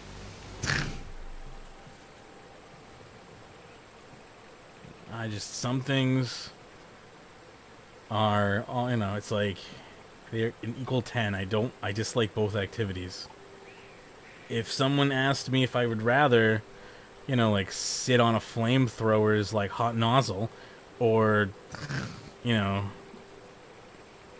how do you top that one? Hang on, I had to stop for a second and really kind of think about that, or just like, you know, peel off the first layer of my skin. Those are both horrific. I mean, I'd probably sit on the nozzle, but yeah, you went a little bit further. I was having a hard time. Like, how do I top that, but not too extreme beyond that one? I guess it's fair. And I wanted it to be different. I couldn't be like, put the hot nozzle somewhere else. That's just stupid. That's being repetitive. What kind of serial killer am I? Do either of you do warbands? No, I'm like strictly anti-PvP. Not because I think it shouldn't exist in the game. I'm just trash. I'm just trash at being trash. I don't do warbands once again because of the time differential. Like I think it's once every 12 hours. It's like it's a stupid amount of time. It's like 6 hours or something. Yeah, and it's like once again, if I could do warbands anytime during the day, I would literally go there anytime 24/7. If I could go there anytime 24/7 when nobody else was looking, I would do warbands. Yeah. Well, I don't even mean it for that reason. I know that is another valid reason. But if it was still like if it was like you gotta maybe there's just NPCs I know what you mean though. Yeah. Like if it was like the Wilderness of Old where like there were the Revenant or whatever the fuck those things were called wandering around. Yeah. I would do warbands if it was open 24/7. Same thing with any daily. I would probably be more likely to do them if they were not timed.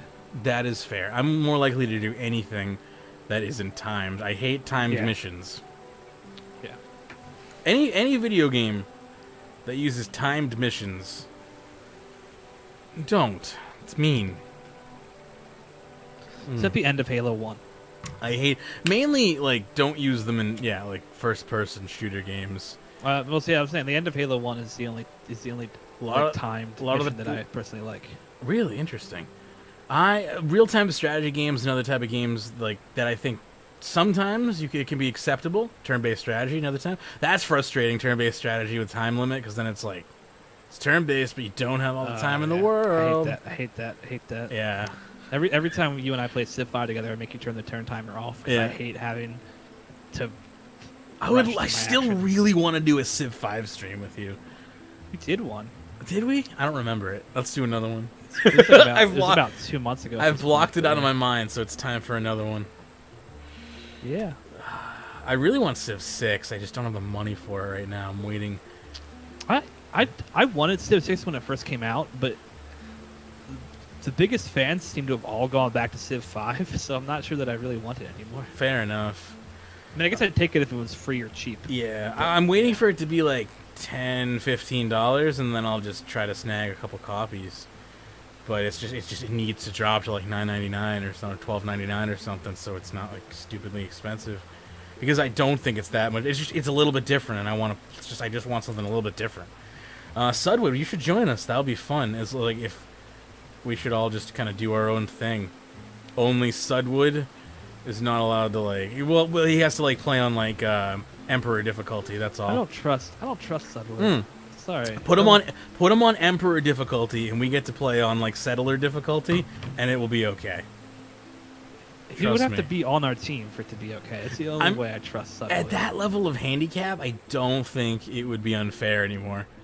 But then again, it's a possibility that we could still lose. The dude wins Civ 5 games in his sleep. Like, we were also all in the same difficulty, so I really feel like if we put Sud at a disadvantage, we would be at an even playing field. ABC saying, I understand why you hate it, but they don't time lock caches. For example, you'd just be doing them by yourself every time since they're already semi-dead on less busy worlds. Yeah, it's almost like the purpose. Yeah, I think that was your point. It was like you want to kind of like do them either with AI or by yourself. Was that where you were going? I don't want. I would like it. I mean, I agree that they would be dead, but I think that caches should just be designed differently so people don't have to be there to do them. Like, I mean, I totally agree with you. That's the issue. But like, first of all, they should phase caches so that when you hop into a cache, it's a shared world for everybody. That would actually help it. And then, actually, they could probably just do that if they just made it a shard world. Sure. It might actually help that problem. I don't know. I mean, I think it is a shard world, but it's still pretty dead. Well, no, but it's not a shared. Like, if you hop into a cache, it's not shared across. Like, it's a cache for that world. I mean, like, Really? I thought you were pulled to a special server. Nope. Really? That's stupid. Then that's a change. Because that all mini games should play like that. There's no purpose in having server-based mini games. But I also think designing dailies to require other people is a bad design choice. Dailies should be something that can be done solo. Claudia soon hop worlds is what people are telling me here. Oh yeah. All hop into 64. Supposedly 64 is the place to be. All right. Of course, the Canadians have it figured out.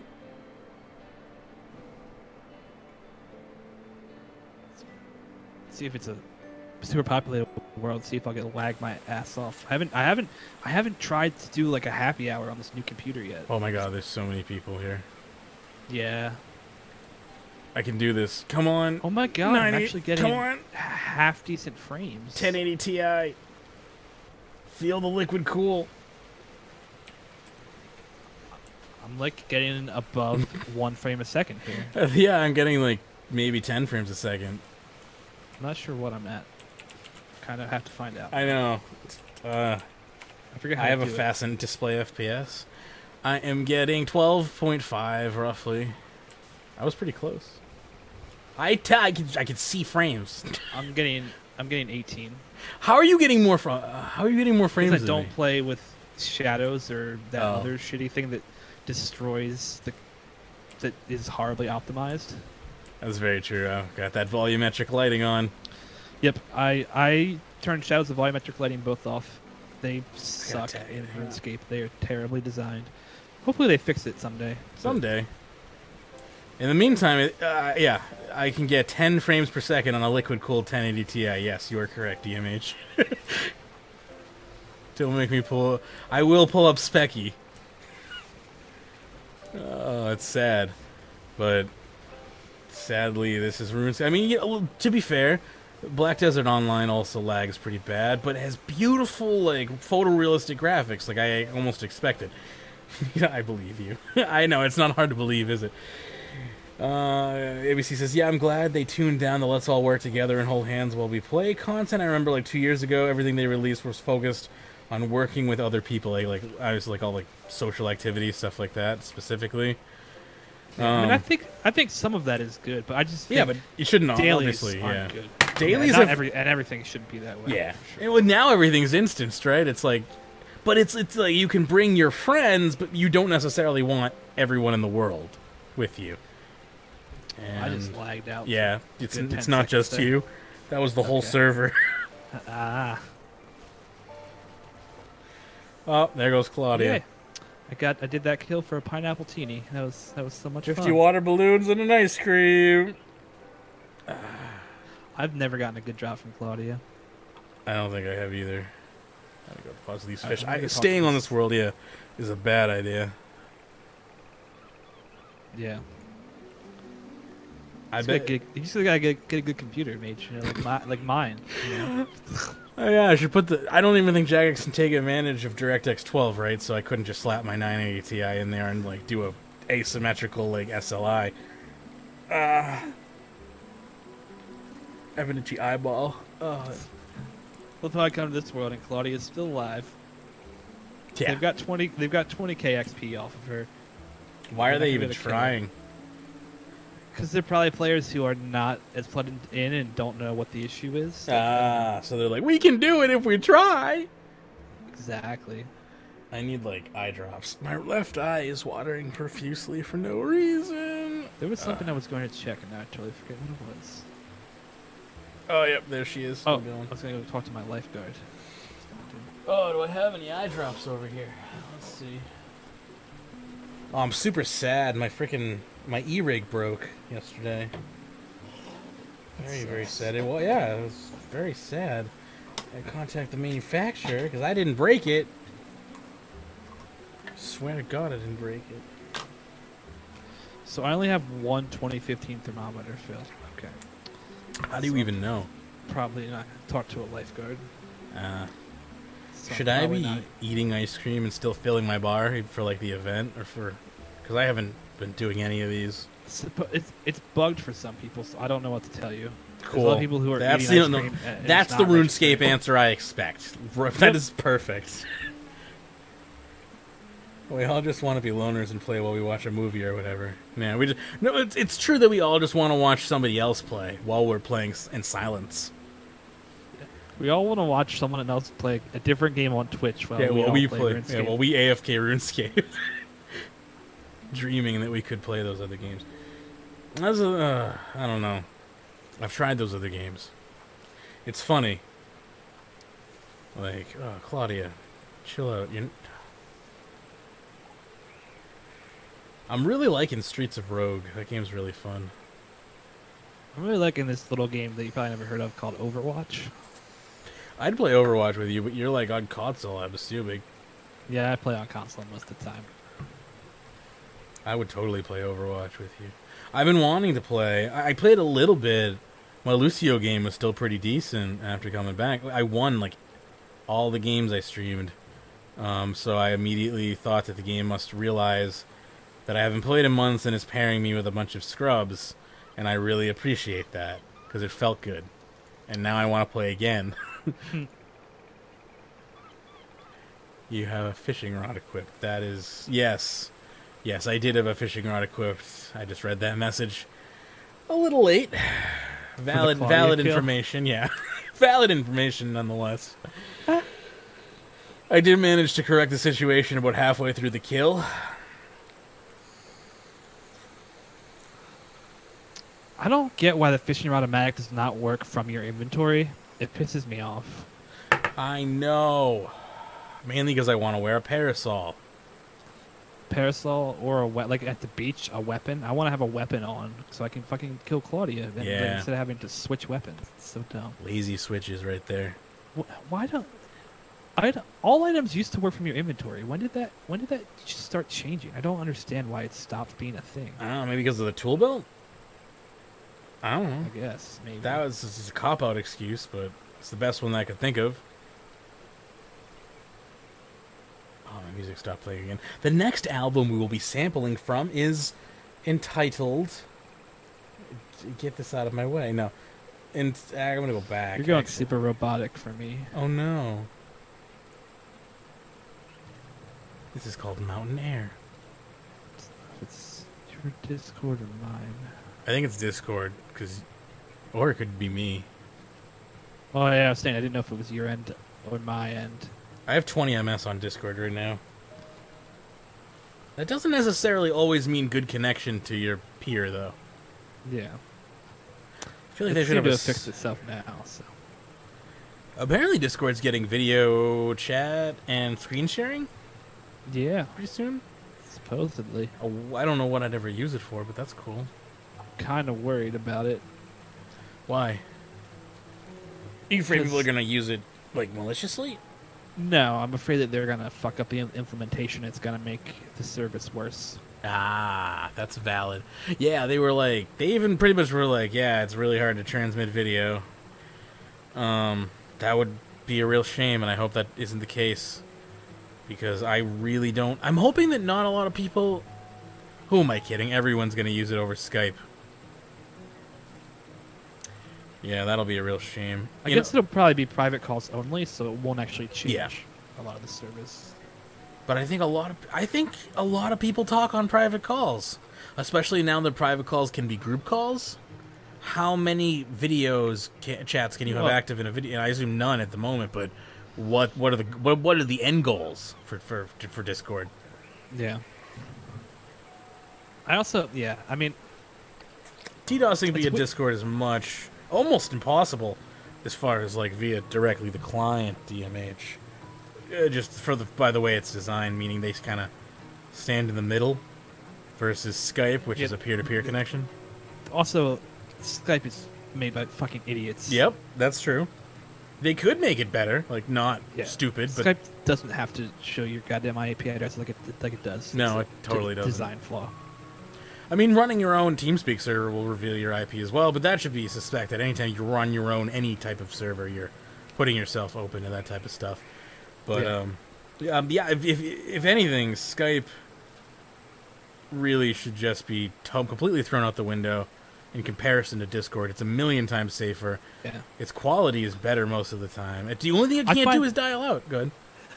I find the story of Skype to be amazing, though, because the people who created Skype, they sold it to eBay, but they sold it to eBay for like $3 million or something. I don't even remember. Maybe it was like $10 million. But they kept I forget which part they kept, but they kept the part which basically meant that eBay couldn't do anything with it. So eBay owned it for like 5-10 years, couldn't do anything with it, then ended up selling it back to the people who had originally owned Skype. And is that why it just came out of nowhere? And then those people sold it to Microsoft. It was ridiculous. Wow. So much money so that company is a mess to begin with. Yeah. That's interesting. I didn't know them. Once again, my clan voted for TeamSpeak over Discord. That's unfortunate. Oh, God. Yeah. It's hard to convince those people to leave those services, but like I never want to use Ventrilo or TeamSpeak. I won't. Ever again. Like, they're so bad.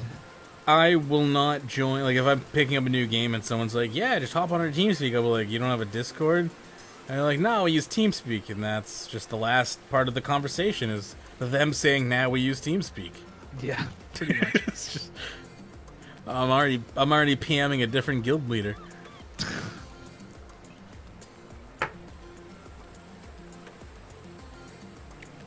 I feel like that was a pretty good commercial for Discord right there. I feel like they owe me some money. Yeah. I love Discord though. I pay Discord $5 a month for nothing, and I pay Skype $3 a month for outgoing call services. Like, in comparison of how much I appreciate each service. I mean, I love Discord too. It's changed so much of how I interact. Especially, like, the internet has always been a place that's had fucked up communities in it. But over the past 5 or so years, those fucked up communities have kind of spread everywhere, and they've turned like Twitter into a toxic hell stew and shit like that. And it's kind of gotten erroneous. And the amazing, great thing about Discord is it gives you a great place to create a private social network. Yeah, that's very true. Only people who you accept, you can let anybody join, but you can also set up so only people you accept can actually join your server. And see your server, which is just phenomenal. My server operates similarly to that. It's like I accept mostly anybody, but if you're a complete piece of crap, you're gonna get banned. But that's exactly what's lovely about Discord gives you the power. And to be fair, Pal Ringo did that with text well before this, but to add this video, to add the voice component to it, really just makes it perfect. And there's a lot of services who have done something like this before. You can look at like IRC or like TeamSpeak or like Ventrilo have all had stuff like this. But it made it way more accessible. That's the other thing Discord did. It's like Discord is easy to use, super accessible for people, and it's everywhere too. Literally, mobile, web, everywhere.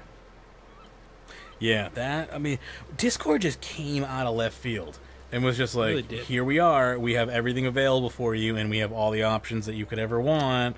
It blew up fast. Yeah, and I knew it. Like, how could you? If you have an eye for these types of things, you saw Discord, and you either created a server and started using it immediately because you knew what it was, or you pretty much just joined the train at some point in time, because Discord is just like everyone that I've ever heard talk about it has nothing bad to say about it. Yeah. But yeah, I'm one of those people. Like, I have nothing bad to say about Discord.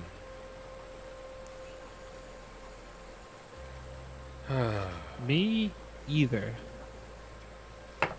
I'm taking a look here. I feel bad that we were what? not able to do a that I was not we, it was me. I was unable to do a show on Friday, so I'm like, should I shoehorn some topics in here from the show, or should we just keep going freestyle? Free balling. So I like the freestyle. I'm wondering if people, because like this is a doable alternative for me when I'm not like able to do a show. Like, this is something that I can kind of handle. So I'm going to post this to the feed, and I'm curious to know. Please let me know if you're interested in these types of streams on weeks that maybe the podcast doesn't make it out. Be curious, because this is a million times easier to produce, and I like being able to interact with the community still. How does Discord make money? Schmucks like me who pay for it for basically no reason, and... Well, no. Oh, yeah? You're going to get to it. Yeah, I was going to say... Yeah, they sell you're going to get to it. I'll let you say it. Yeah, they sell basically every conversation you have on Discord, text and voice, is all collected, analyzed, and sold to third-party advertisers. It's anonymous. All your data is anonymous. I don't think it's advertisers. It might not be advertisers, but I think it's like people who are like working on like text to speech type stuff. It's like a way to like teach the AIs how to learn, basically. That's probably more accurate. But definitely be aware of the fact that if you are not paying for a service, then you are the product. And even if you are paying for a service, you know, that doesn't... Yeah, go ahead. That sounds weird to some people, but like Gmail does, Google is doing the same thing to you. Like, you might not realize it, but Google is literally doing the same thing to you. So like, it is a little bit strange. But I actually am glad that this, like people won't pay for shit. That's the problem. Like, if Discord was $5 a month, it would have never become popular because people refuse to pay for anything. So unfortunately, that's kind of you have to figure out a free business model these days for a lot of web services. Just to answer a quick question, I think, yes, I think Beach XP is worth it, Gudge, if you are putting it into a skill that is, is going to cost you money, and you want to save that money, or, we had a conversation about this earlier. There were a few other reasons. And the Hunter XP is, in general, just super good, and also it's AFK stuff, too. Yeah, so like, that's any instance you can find a skill that is maybe not AFK, might be basically do construction if you don't know what to do. That's I'm fishing mainly because I want the fishing pet. I guess I kind of want the construction pet too, but I remember from last year, you can only get the fishing pet, right? Yep. So if that's still the case, then that's my main reason is trying to get the fishing pet. Yeah, that's still the case, because the reason it's like that is because fishing here is exactly like fishing anywhere else. So they decided you can get the pet from this because it's it's not like a new type of fishing, whereas every other thing here, it's completely different from other skills. So they didn't want you to be able to get the pet for it. Fair enough. Yeah, Gmail, for example, I dare to send an email to someone and not mention a brand name and guarantee the next whatever. Yeah, no, it's totally true. He's like, I'll be talking about something, and then I'll have like just talking about something, and I'll have ad for it on Facebook. Like, so creepy. So creepy. Got the Slayer pet. Congratulations. Congrats. The amount that we are tracked these days is terrifying. People don't even realize it, but like every website you visit is tracking you in terrifying ways. They know way too much about you. Yeah, sometimes I care, sometimes I don't. Depends on the company. I care just from a moral standpoint. Oh yeah, totally. Some companies I'm okay with giving that information to, and in that case, I've consented, I guess. But in other cases, I'm completely not, and in most cases, I'm completely not. But like, I've given up to an extent, like that Google knows me inside and out, and I don't like that. But they also provide me a lot of valuable services. I mean, see, like personally, I don't mind that Google does what they do with Gmail. What I mind is that Google also tracks me when I'm not using their services. That's the scary thing. That's like, the problem. You visit a website they leave a tracker with you, and that tracker follows you wherever the fuck you go on the internet. So they know literally everything you do. Yeah. That's the problem. Like, if you want to track me when I'm using That's your a service, flaw that's your right.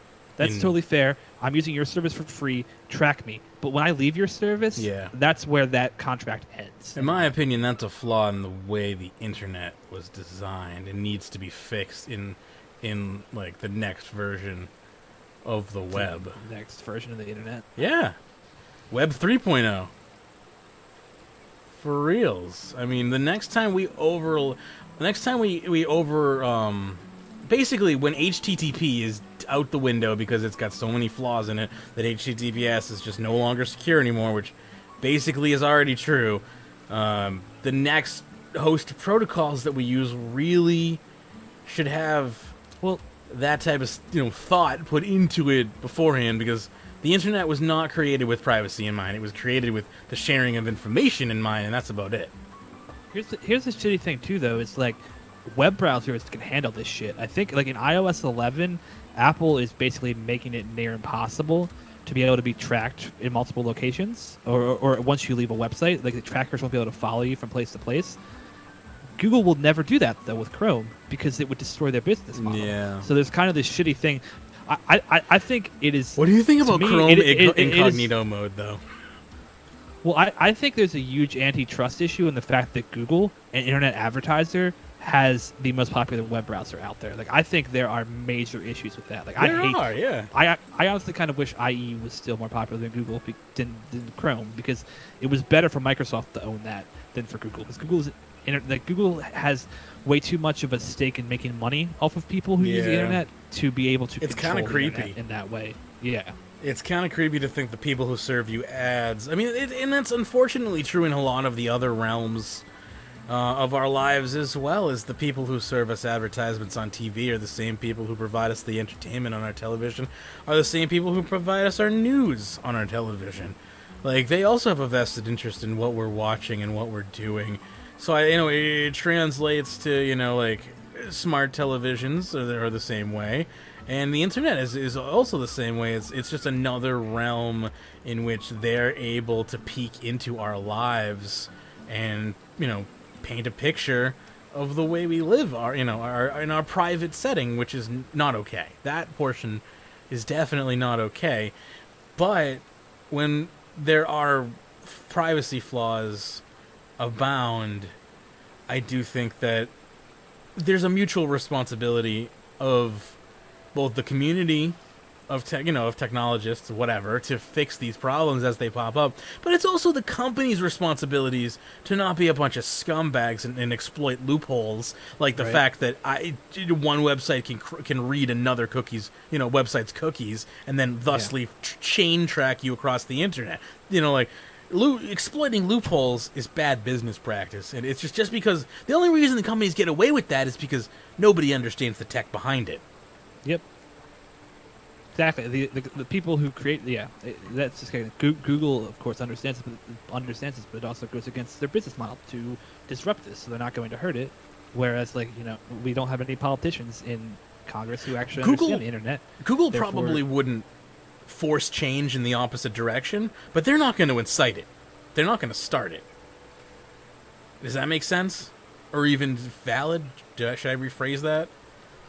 You mean they're not going to be the ones? They're not going to be the ones private, but they're not going to fight against it. They're not. Yeah, they're not going to be the ones to break their own business model here, and innovate in the market and probably release this a technology that would effectively break the tracking systems that are in place currently. But if a company did come around that did do that, I don't think Google would actively fight against them, because then that would put them in an active front role. Now they look like the bad guy. And Google is great at not looking like the bad guy. See, I don't agree with you. I think there's very potential that they would fight against it. I mean, I think they probably already actively do in some ways. They may be, but it will never surface. And it will never, I don't think it will ever, they'll ever come out. there's a lot of weird shit that goes on just in companies in general. Like there is this overwhelming love for Google that I'm not sure where it comes from.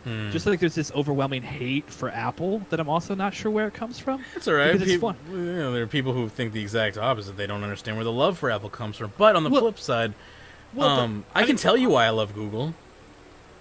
I mean, like if you want a simple answer just from one random fanboy of Google, I mean, I would consider myself to have been a long-time Google fanboy.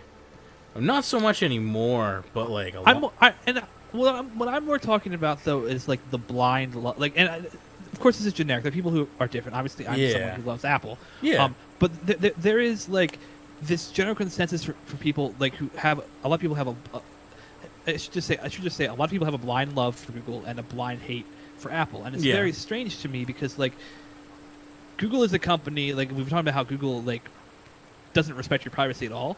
Apple is literally the opposite. Like they encrypt everything. They fought the FBI to not let the FBI into their iPhone, like it put a backdoor on their iPhone, shit like that. And like you know, but people I don't know don't respect that. And I mean I understand part of why people hate Apple is because they actually charge what their products are worth for. Like they charge money for things. People just don't like to pay for things. It's true. I hate paying for things. It's a bit frustrating to me, I guess, to look at look and see that stuff. It's like if people would just respect a little bit more, or prop up Apple and what they do in protecting privacy, and not like worship Google, we could be in a potentially better place. In that scenario, if I'm gonna, I don't worship any company for their ability to protect privacy. I guess I mean I applaud it, but like. I would definitely like put my efforts in that realm to like. But I just right-clicked on a random player. Okay. And their name is Satan's Rectum. That's pretty great. Again, a perfect play. You know, that's actually probably what I'd rename my butthole after the flamehole. You know, the flamethrower experience. Yeah, and I don't think I'm doing a good job like articulating my Google versus Apple. That's all right. We're not. This isn't a serious pro debate here or anything. We're just having fun. I mean, yeah, for sure. I mean, I'm not trying real hard. But I don't know.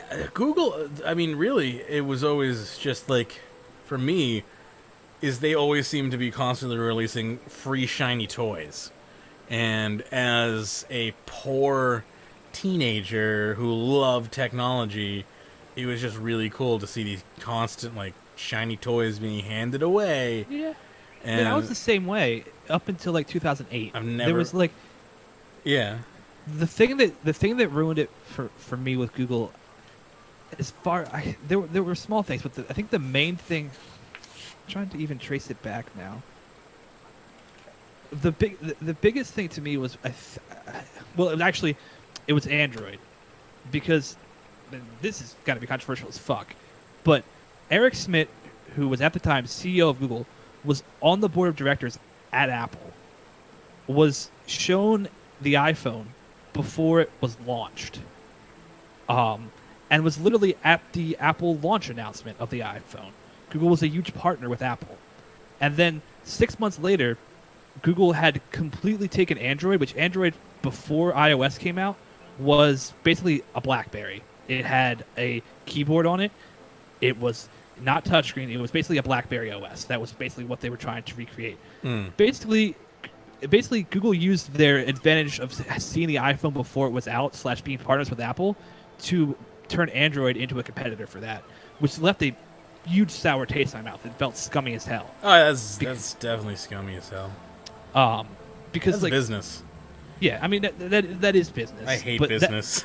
That was the first big thing that kind of felt scummy to me. It was like you just stole this idea from somebody who you were working in partnership with. I've heard a ton of different scummy stories about Steve Jobs, though. It's like, business is scummy, and I don't like it very much. I mean, that's very fair. I'm not gonna try to defend Steve Jobs. Although I would say like there is the whole like people try to say that he stole the GUI and stuff from Xerox, which he didn't steal. He literally bought it from them. So like that story gets a bit over exaggerated. But yeah, I mean you are right. There are plenty of stories where Apple has fucked over companies. But I don't know. That was just something that lowered my view of Google. Yeah. And then there was fair. the thing. really the nail in the. I mean, I was a Google fanboy back in the day. I wouldn't call myself one. I guess fangirl would be a better term. But I was a huge fan of Google back in the day. I was on Gmail like as soon as I could get onto it, and I was the same way as you, where I love the fact that they gave free stuff away. But it was that, and then also makes it the fact when Google Plus came out and they started preferring Google Plus search results over other search results. Yeah, that's not cool. That was like the final straw for me, where I was like, okay, you guys have lost track of what you were as a company. They used to believe, they used to be, their slogan used to be "Don't be evil," and I don't know, they've slowly kind of morphed into this giant evil company, which I think it's just corporations in general. You're right. It's just being a giant business. You're gonna be shitty. Also, welcome. I can't. Alman, maybe? Alman 1235? Well. A comment from ABC here. The internet is bound to change soon, though, since the internet as we know it is pretty much running out of time. Look at North America, for example. They ran out of IPv4 addresses in mid-2015, and to make the global switch to IPv6, the whole internet basically needs a rework. Well, that's not true. We're already there. We've already made that switch. Like, it's already happened. All the devices are pretty much IPv6 compliant at this point, right? But yeah, I mean, and they've figured out ways to you can reinterpret IPv4, you can mask IPv4 as v6 type shit, which is kind of what they've done. Yeah, it's stupid. They're trying so hard to not rework the system, but there's gonna come a point where it's gonna be basically inevitable. Or I don't think it's possible to rework the system. I think that's the problem. It may very well be that we have to evolve to a new system. The internet's too big to some things are too big to. What if we had change. a torrent-based internet? People have talked about that idea a lot, where every computer is the internet, I guess. So we're talking about this season of Silicon Valley, then, I guess. I don't know. I honestly haven't watched it. I stopped watching at episode 2. Is it really? This season of Silicon Valley. That's awesome. Well, someone needs to hire me for something. Just, god damn it! I've got ideas that are clearly pop culture worthy, but I mean that's some hippie shit that I would love. Yeah, I don't think it's some hippie happen. shit. Yeah, in a perfect world, I would love that, but my belief, my faith in that happening is Let me 1%. talk about a little internet company that's local to Boston here that has been breaking my heart for the past 2 years. If you listen to the show, you may have heard me talk about them before. Starry, okay? So, Starry is a grid array internet service provider that uses microwave technology in a grid to bounce microwaves, you guessed it, across buildings and whatnot, to get you a signal that is apparently supposed to be a gigabit signal. And they have been saying this for about 2 years now, and they've been saying they're coming soon. And but they've been able to sell a $200 router on their website all this time. And I got an email from them a month ago, and they're like, "Starry, it's finally time. Check and see if it's available." And I put my zip code in. And it's we're in Boston and all surrounding towns. And I'm like, yeah, right. So I put my zip code in, and they're like, "Oh, looks like it's not at your address, but if you own this building, all you have to do is erect your own freaking tower, and you can be a part of the Starry network." And they're like, that was their plan all along, is they want me to erect this stupid tower to help them erect their freaking grid arrays, because they couldn't get any of the licensing to do the damn thing. But I so badly want there to be another, option out there to internet. It's you have fiber optic, and you have, shitty non-fiber optic cable. Yeah, you got coax and fiber, and that's about it, these days. And then you get satellite, short range, I guess you have microwave. But, the big ones are either DSL cable or fiber, right? And that just sucks. There needs to be more innovative choices out there. Yeah. I think we should work on teleporting photons. We teleported a photon to space this year. I mean, there may not be a planet in 6 months, but we can teleport a photon to space. Alman? trying to figure out how to pronounce it. ANLMAN. I'm trying to think of how I should say that. But anyway, in my chat says that's just Google Fiber here. They said they were building it here forever. Then one day they just canceled it. Oh, Google gave up on their fiber project, which makes me sad. It seems like they've collected the data they need and they don't want to deploy anymore. On one level, it makes me sad, but I'm also glad because I do not want Google to fucking Own the sell ads internet. on the internet, own the internet, and also make the web browser for it. Like, that's just too goddamn much. You're not wrong, and maybe that's why they stopped doing it, because they're inherently good and they knew that they were they were just gathering too much power. I just dropped a glass. Oh no! Whoops! I don't know if anybody heard that, but That's pretty loud. Are you okay? Is the glass yeah, okay? I'm fine.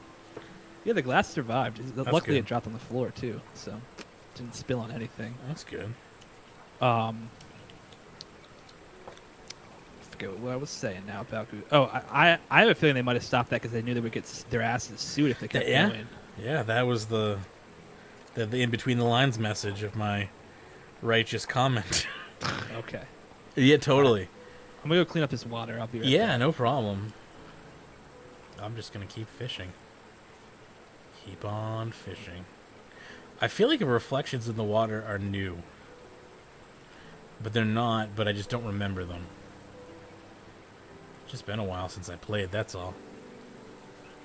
200k to go. Good luck. Good luck, Elite. That's awesome. Yeah, I've just been completely just neglecting Silicon Valley. I felt like the script after the second or third episode, to me, it felt really uninspired.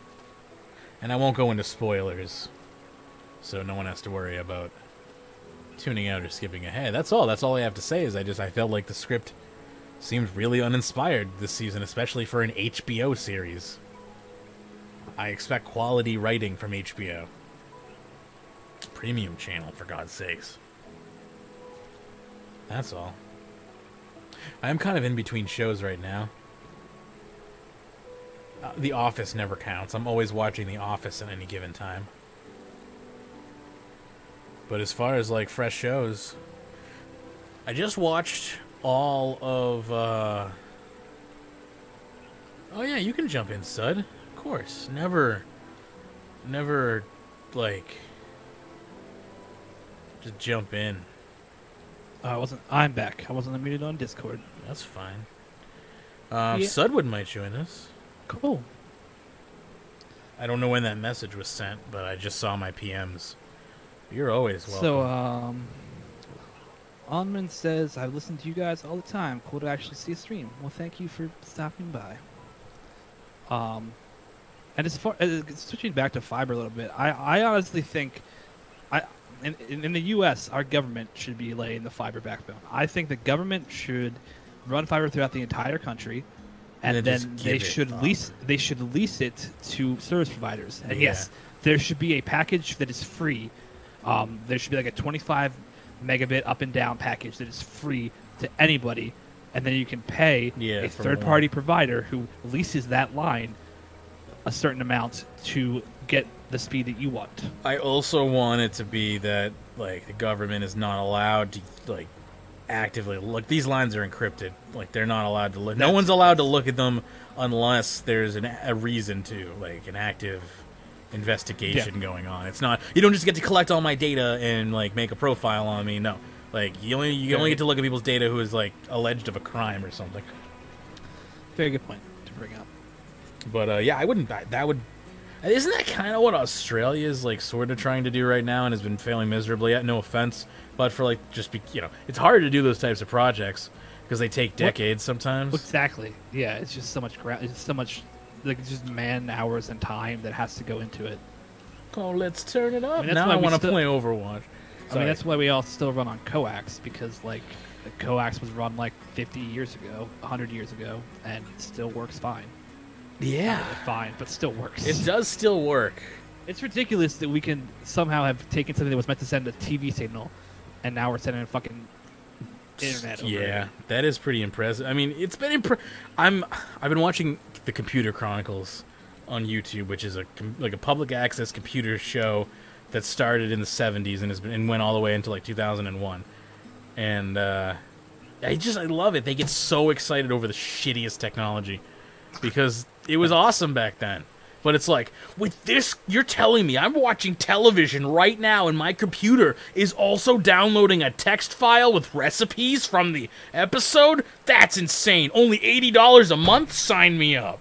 It's like, it's just the stupidest, like, oh, they're like, oh, I love it. They get so excited over the most just proof of concept, janky technologies. Is just like, because this is stuff before my time, even like when I started using the internet in the AOL era. Like my first internet service provider was AOL. Like everybody else. Did you ever have an email only provider? An email only provider? No, AOL was my first ISP. So the first quote unquote internet I ever had, it was back in the day. We paid for Juno, and it was just email. You it would connect. Literally only check your email. Yeah. I know. Yeah. I had what something. Time. Yeah, AOL had a similar service like that. If you didn't have like any minutes left, you could connect just to view your mail, and it would it would download the messages and then immediately disconnect. What? It's so weird. Email was such a weird centric thing in like the beginning of the internet, and now it's like I do everything I can to avoid it. Yeah, I hate email. There was a time in my life where I would like spend hours a day just logged into email, sending my friends emails and waiting for replies. Like, what the hell? That's a good question if text messages are working. They may not be working on this screen. I haven't used it with, 1 second. I haven't used StreamTip with our RuneScape setup yet, which is sad, but that's how much we've been able to stream RuneScape recently. We got 2 donations in. I am very sorry. I can get them to replay in a second here. Bear with me. Let me open some things here. Feel free to talk over me if you want, Hannah. I'm just gonna. I don't know what to say now that you've put me on the spot. I'm so sorry. It's okay. Just my poor bit cup, and I'm gonna quickly copy my bit cup from.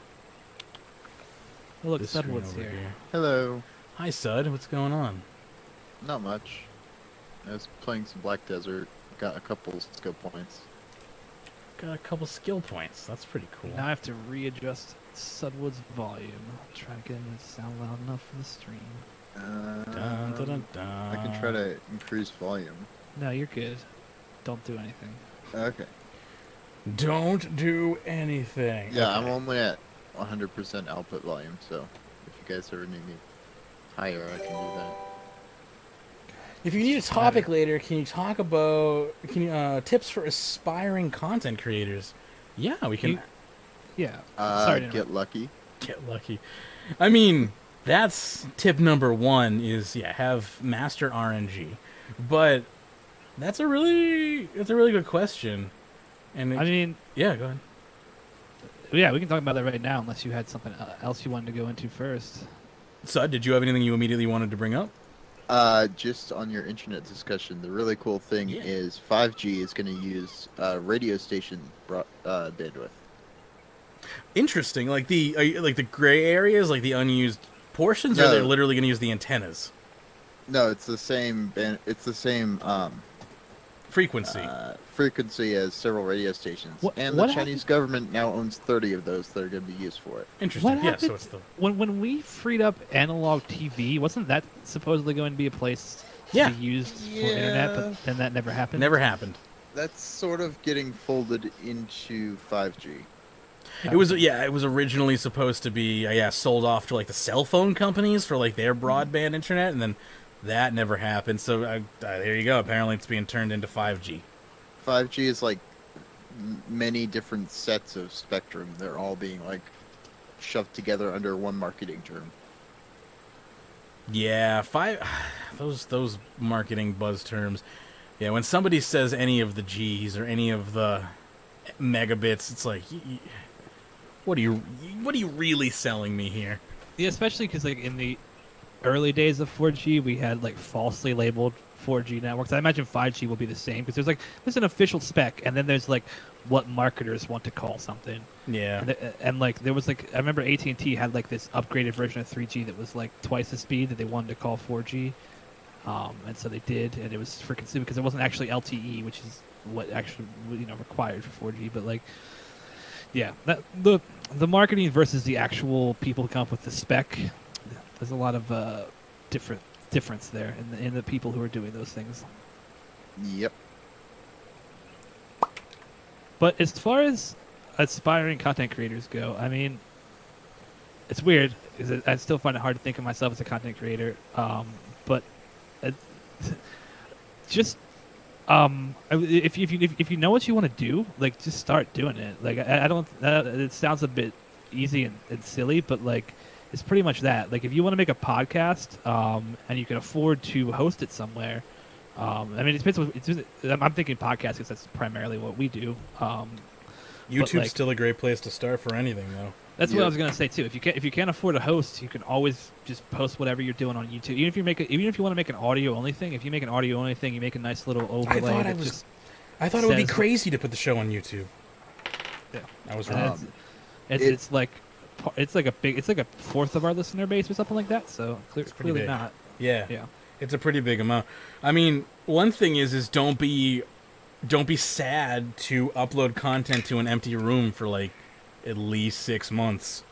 Like that's the hardest thing, is playing for nobody for a while and being okay with that, and then like keeping your spirits up, because it's gonna be a while before anyone even knows you're doing that, because the competition is just, it's so fierce. You have to pretty much get lucky, and yeah.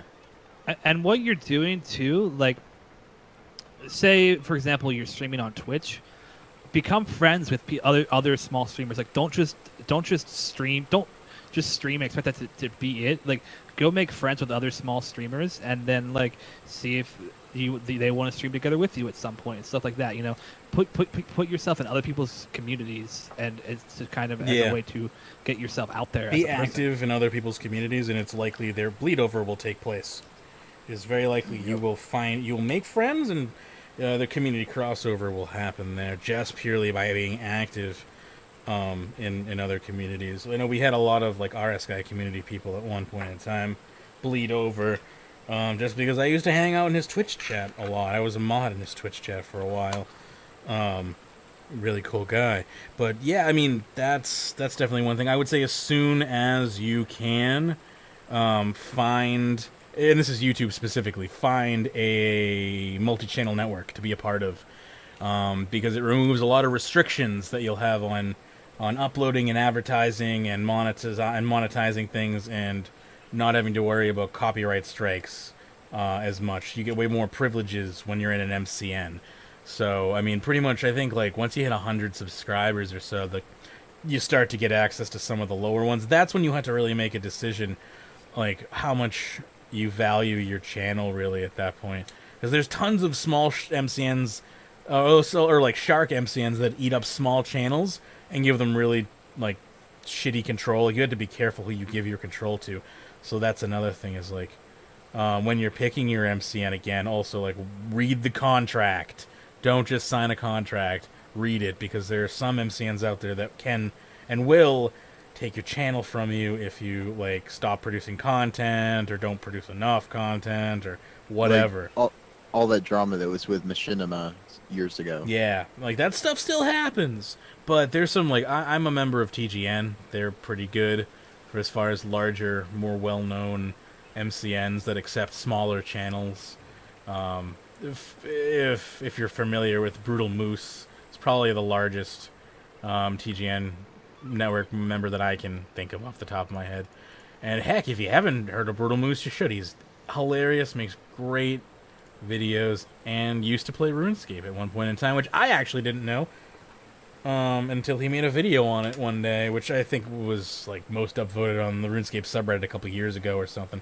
Maybe it was a year ago. I have no memory of time, space, or anything in that, whatever. It's all a blur to me. But yeah, just and like, whether it's if you I don't know what kind of content you're trying to create, and if you want to tell us, that might help us give them a little more direct advice too.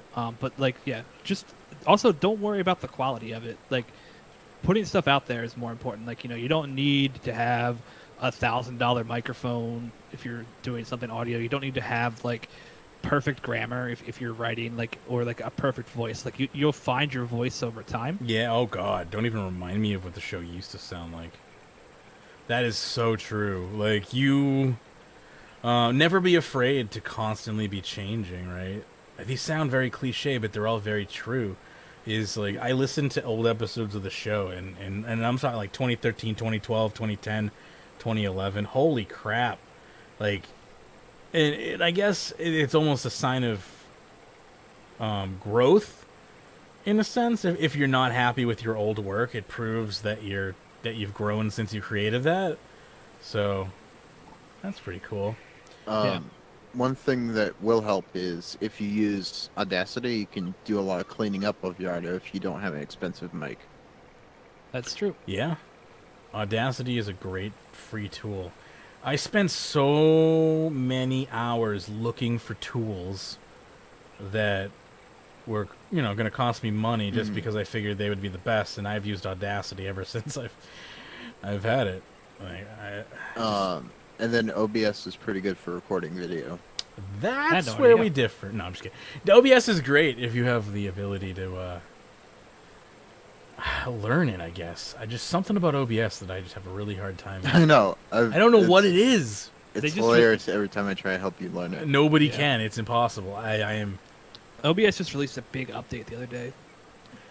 Like, huge update. Not point update, like full release number update. What? Say that again? Sorry, you broke up on my end there. Oh, OBS released like a full release update the other day. Oh, lots of huge changes. Conveniently, so did XSplit apparently. Winter John saying, "I want to make videos about fun things and try RuneScape. Try things in RuneScape people might have forgotten about. So videos, so video content, gaming video content specifically. Yeah, then I would say a lot of what we're saying has definitely fits in there. Yeah, don't worry about making it perfect. Like if you have any microphone will do, especially if you do what Sud would suggested of running it through Audacity. You can turn a microphone that sounds like butthole into something that sounds. I've seen people take microphones that are amazing and make them sound like butthole. So it really is up to you to to tweak that stuff. Yeah. I mean, the built-in denoiser is pretty good. Yeah. Audacity has a lot of really good built-in features. One that I love for spoken word shows specifically is the silence finder. Like having silent, unless you're NPR, having silence longer than 2 seconds just can seem awkward to the listener, and just being able to shorten that right down can really help with your view, with your post live view counts if you're going for that type of content. Yeah, especially if you don't have time. Like if you in a perfect world, you would have the time to listen through an entire episode and edit out the right place to edit out silence, but it's so much work where something like Audacity can just make it way easier, not worth putting that much time into something. We're sitting at 122.5 million fishing XP elite. So somewhere I'll get the pet someday. Still not 200 million, so. But yeah, if you're gonna make videos about RuneScape, I mean, I think there's a big audience for like RS3 content is lacking in how many people produce it versus how many fans of the game there are. Also, so I think it's a great market for RS3 content, especially on YouTube. There certainly is. Yeah, RuneScape 3, like half of your viewers are going to be probably people who forgot about RuneScape. It's funny how much, how many people will stumble on and be like, "What the hell happened to RuneScape? What is this?" And it's just because there's just not a lot of RuneScape 3 content on YouTube. Yeah, no pet yet for me. But yeah, so like the market is definitely not 100% saturated, especially if you can do something unique. Old school is definitely saturated. Yeah, old school you have to definitely be someone of like notoriety at this point to get any good viewership. Like you got to be a good PKer or something. And I mean, the last advice I would give, well, maybe not the last, but another set of advice I would give is self-promote. Like, go on Twitter, use the RuneScape hashtag when you put up a new video. Yeah. Post it on the RuneScape Reddit. Like, it might only get a couple upvotes, but I mean, all you need is a couple people to see it, and then those, it expands from there. We're on World 65, colored and white. Yeah. I'm playing a really fun game right now. What are you playing? Wolfenstein, The New Order. Oh, the New Order. That's a good game. I'm shooting Nazis. Can't go wrong with that. That sounds like a good thing to do after yesterday's events. That's what I was thinking. Yeah. It's like, it's fun. You can actually play it like a stealth game. I really want to play that game. It looks super good. It's good. You can find it pretty cheap on sale. Yeah. I played again like the first couple hours of it. It was good from what I remember, which isn't a lot because I was really drunk when I played it. Didn't your copy fall off the back of a truck, so you ended up losing it? I mean, when I reinstalled, something happened and I lost my copy because my copy was not legitimate. But It fell off the back of a truck. Yeah, definitely. Just spawn your clan when you go live on Twitch. Yeah, or just anytime you see a mod in game that's been live streaming, you just spam your channel name until you get muted. That's actually. I've done that before. I've done that before. It's an extreme, but that actually is a good point. Like, don't forget to tell your friends about the shit that you're creating. Yeah, like, definitely. Even if your first viewers are like 2 or 3 of your friends, like just any kind of views that you can get will let you get more views. Because basically, you get views on YouTube, the content goes higher in search results, and that's what you need. DMH_gaming knows what's up. He said that's what I do, and it's just by typing this, and I just advertise my own Twitch channel.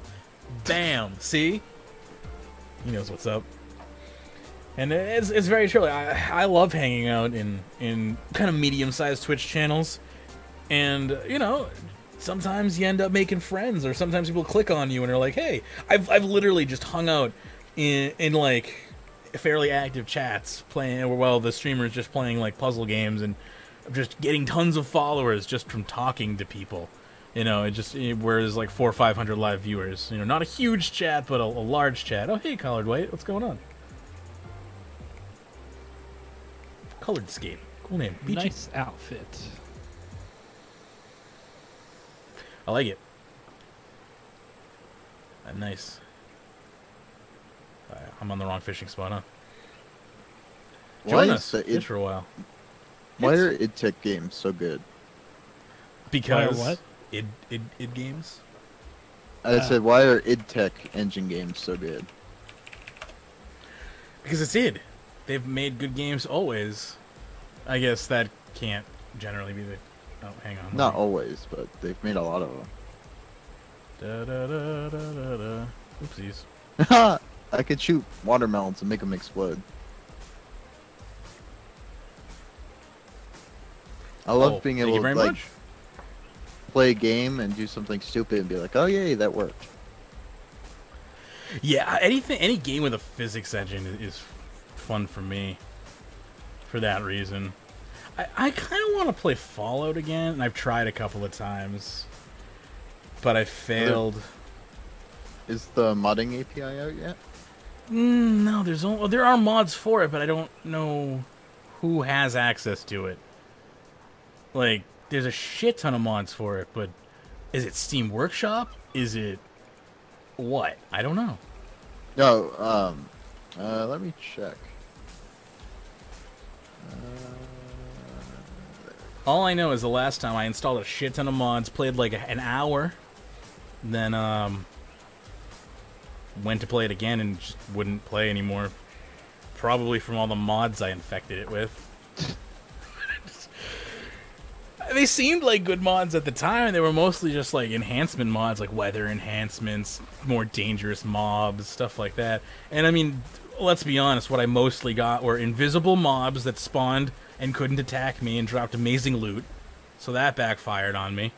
I ended up with like a freaking machine gun in the first like 10 seconds of the game. And the weather ended up making it impossible for me to like do the first portion of the game because I was in a blinding radiation storm with a machine gun trying to not die, which was basically impossible because there was, the whole opening scene where you're fighting a bunch of people. So that turned out to be maybe not my best idea. Oh! Yes. I just found a mod that lets you build zones. You can get a Roomba for like $200. Then your Zones. settlers will build things in the zone depending on what kind of zone you put there. What game is this again? Fallout 4. Oh, okay. I didn't know that. Is that a mod? Yeah. It's called I the think Sims yes, Settlements. I installed that mod, and then shortly later my game never worked again. But I also installed like 40 other mods alongside it. I want those mods though, directly from in the game. Oh, I always use the Nexus mods. Yeah, that was a bad idea. I should use the mod manager. Yeah, because I trust that to work better than I trust Steam Workshop to work. Yeah, because the problem is Steam Workshop. It's hard to turn the mods off from in the game if the game doesn't work anymore because of the mods. I was wondering if there was a command line I could enter in and be like, "No mods, please." No, I don't switch. think so. But anyway, I don't know. What are you up to, Hannah? Fishing. Same as Mage then. I was gonna buy a Roomba, but I watched the video on the Roomba channel where they were like, "This is not a substitute for vacuuming," and I was like, "Well, then what's the fucking point?" What? They do make like $800 Roombas. Well, they have to say that, and also, I mean, it doesn't work. It depends how clean of a person you are. I am horribly messy. Yeah, then a Roomba wouldn't work for you. You have to have your floors you have to not leave shit on your floors to have. My cat actually operates similar to a Roomba, and oftentimes cannot, navigate around my house. So, also, Roomba is now apparently selling all the house data of yours that they've been collecting. Yeah. To third parties. Yeah. So fuck them. Mainly Google, I think. Yeah, fuck that. Yeah, that's not cool. I read that article as well. I didn't cite any. I didn't read any of the sources, but I believe it. That seems like that way. If do. somebody wants to rob your house, they can just buy the blueprints from it from Roomba before they come in, and they'll know every room. If Roomba gets hacked, that data on the dark web could be like. Oh, it's Claudia time. I guess we should go to 64. We're not gonna make it. Yeah, we are. We'll never make it, chat. Magically a paradigm child. What are you talking about? We'll never make it. It's not like last year. The flight lasts at least a minute now. That's the nice thing is you don't insta kill her anymore. They just made her too hard for some worlds. Yeah, I heard about that. Quick. Yeah, you can't kill her unless you hop worlds. I can't attack what I can't see. Speaking of I can't attack what I can't see, has everybody here played Prey by Bethesda? I've got to say that it makes me bit. feel probably more good than it should that my computer is handling this better than you, even though it's literally just because I have the graphics turned down on mine versus yours. Yeah, I mean... it's because Mage is being unreasonable. Why am I being That's unreasonable? Because you expect the high graphics settings to work. I'm playing RuneScape in 4K and streaming at 1080p and trying... Yeah, shouldn't I expect 60 frames a second? With ultra shadows and volumetric lighting and volumetric lighting. And ambient occlusion all turned on to ultra. Come on! I couldn't even get a solid 60 FPS in. Oh, I'm also running Black Desert Online in the background as a process. Oh, really? Yeah. Yeah. So that's a thing. Yeah. So I mean, my computer is under a lot of stress right now, but it's currently using 60% of the processor and 40% of the GPU. So I mean, it's not really it's not really my processor's or graphics card's fault. It's still RuneScape being a piece of shit. What do you have for a processor again, Mage? How are the interfaces in 4K? Aren't they too small? I mean, look at them. They're pretty small.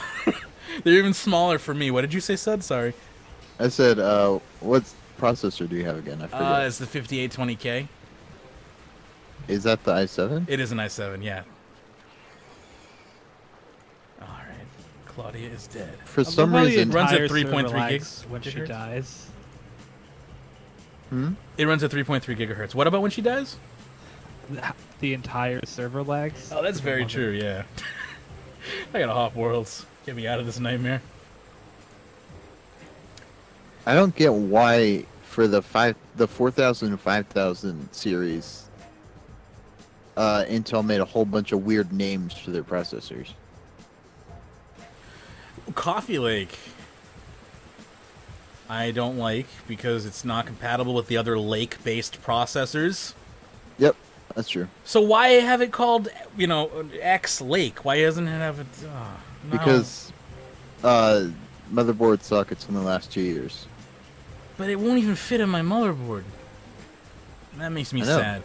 Your motherboard is the socket is 2 years old, so you can't put the new one in. I know, that's not cool. And is that planned obsolescence? Yes, that is 100% planned. That's bullshit, because that is just not cool. Anyway, do you think, is it straight up not going to fit in the socket, or is it Intel being like, it'll fit, but... The socket, the pins will be the same. They'll just change it so it won't be compatible. So there's probably some maybe like third-party support that could possibly happen? No? No, Intel will make it incompatible on the CPU end. But like the CPU just won't recognize the motherboard. What if you give the motherboard special drivers? I don't know. I mean, BIOS or something? I don't know. It's not going to work. It hasn't worked in the past. Nah, alright. Fair enough. Fuck Core i9s. Not happening. I'm waiting. I went for Ryzen 7. Yeah, you're all in the AMD train. I'm not. Hey, it's looking pretty good. Hey, I'm sure it's fine. People have been saying that about AMD for 10 years. Yeah, I'm sure it's fine for whatever you want to do. But here, I want an 8-core for not $800. All right, that's fine. That's a fair thing to say. Like, I'm totally willing to pay $800 for an 8-core processor. But I'm just going to wait for the next generation of technology and try to milk what I have. I'm not any bit I'm just going to concerned wait about... for the iMac Pro and for me to have $4,000. There will always be a new version of the iMac Pro. Well, no, there won't, because Apple doesn't update their hardware ever. There'll be one every 5 years. Exactly. Oh, yeah, that's enough time to save up then. Yeah. Just put $20 aside every week. Anyway, I was going to say, I'm not concerned about how long my Ryzen 7 will last. My dad's computer has a 965 Black, which is an AM2, I think. No, it's an AM3 chip. Anyway, it's like 8 years old. And it's only about 20% slower than a new i7. Because they haven't changed processors all that much. They've just added more cores. Yeah, that's one of the things is like I don't feel like my processing end needs to be replaced as much as like the graphics end does. But I just wanted more cores. Right now, I don't know what I want anymore. I think I want things to load faster. You have NVMe, so you're about as fast as you'll get until you can get Optane storage. God. Yeah, I haven't fully switched to my M2 drive. I have to do that. The screws came, so now I have to screw it in. Was the oh god Hannah to Mage not thinking the NVMe is fast enough? Just this whole conversation is oh god. I'm sorry. Feel free to change the topic. No, I'm not like legitimately complaining. I'm just like, I just replaced my RAM with completely new RAM that glows colors. Well, it's faster, right? It is faster. I went from 24 to 3200. Yeah, then you had to get completely new sticks because DDR4 has lots of problems with that. But compared to DDR3 at least. I didn't have to get the ones that glow rainbow colors. No, you did not have to get the RGB. No, I did not. I did, though, because nothing else in my computer is RGB. And I figured, it's like, you know, if nothing... It's kind of like having, like, a nose ring or a belly button ring. It's like, you know, whatever. It's a tiny little accent compared to, like, somebody who has, you know... Have you seen those ones that are completely RGB? They look so stupid. I know, so it's like, that's what I'm going for. It's like, there is a child inside me that wants to come out. And I'm displaying that purely through my RAM, but I'm being, Instead of making literally everything glow. Yeah, well, if I was 14, I would make everything glow, and I did. But at the age of 29, now only my RAM glows. I mean, let's be honest, my keyboard and mouse also glow. But... Okay. I never... This just shows kind of first hand. I never got the case with all the neon lights inside of the show. I never understood it. It always looked like a giant turd. Oh, all right, hang on. I'm gonna go onto Facebook real quick. I still have a picture. On like my private, like, don't show these to anyone album of like my computer from like 2003 that I built. That's like obnoxiously glowing orange, I think. Hang on. That's great. I want to see if I still have it. Don't understand it. I don't get it. See, this is why I'm a Mac owner, because like I want the hardware to disappear. So this is kind of like, to me, laying up like my motherboard. It's like literally the opposite of what I want. I want my desktop tower to be as hidden as possible, not to be a prominent display. Oh, DMH says I'm one of the lucky ones that broke the bank on the 6950X. Oh, that's too bad. That's what I'm always terrified of with technology. Is like, I'm not happy with my X99A. Like, that's another reason I went for Ryzen. It's like 270, and it meets my needs. I'm not paying 800. I paid like $400 for this motherboard. Yeah, that's not bad. It wasn't that. Oh, for the motherboard, I paid like $50 for mine. See, I paid like $400 for this motherboard, and I don't particularly care for it. I paid about $300-400 for the processor, $300-400 for the RAM. Your motherboard? Asus. Oh, I go with ASRock. I've never had a problem with them at all. Yeah, ASRock's fine. I have used ASRock. I've used MSI. I've used AOpen. AOpen I probably wouldn't recommend. I've never heard of them, so I probably wouldn't recommend it either. It's good. It's a budget brand. AMD. They made AMD boards for a while in the early 2000s. Dang, was I proud of that machine. Where is it? Come on, I gotta find it. Where is it? Too bad it's not in Google Photos, so you could just type in RGB computer. There we go. Ancient History. That's the name of the album. All right. It's gotta be. Oh, yes! You're probably just typing ugly on Google Photos and it'll probably come up. No, all right, hang on. I'm gonna post this. All right, this is gonna be. These pictures will be in our Discord chat. I'm gonna put them in the live chat. You can check them out at discord.runeweek.com if you're interested.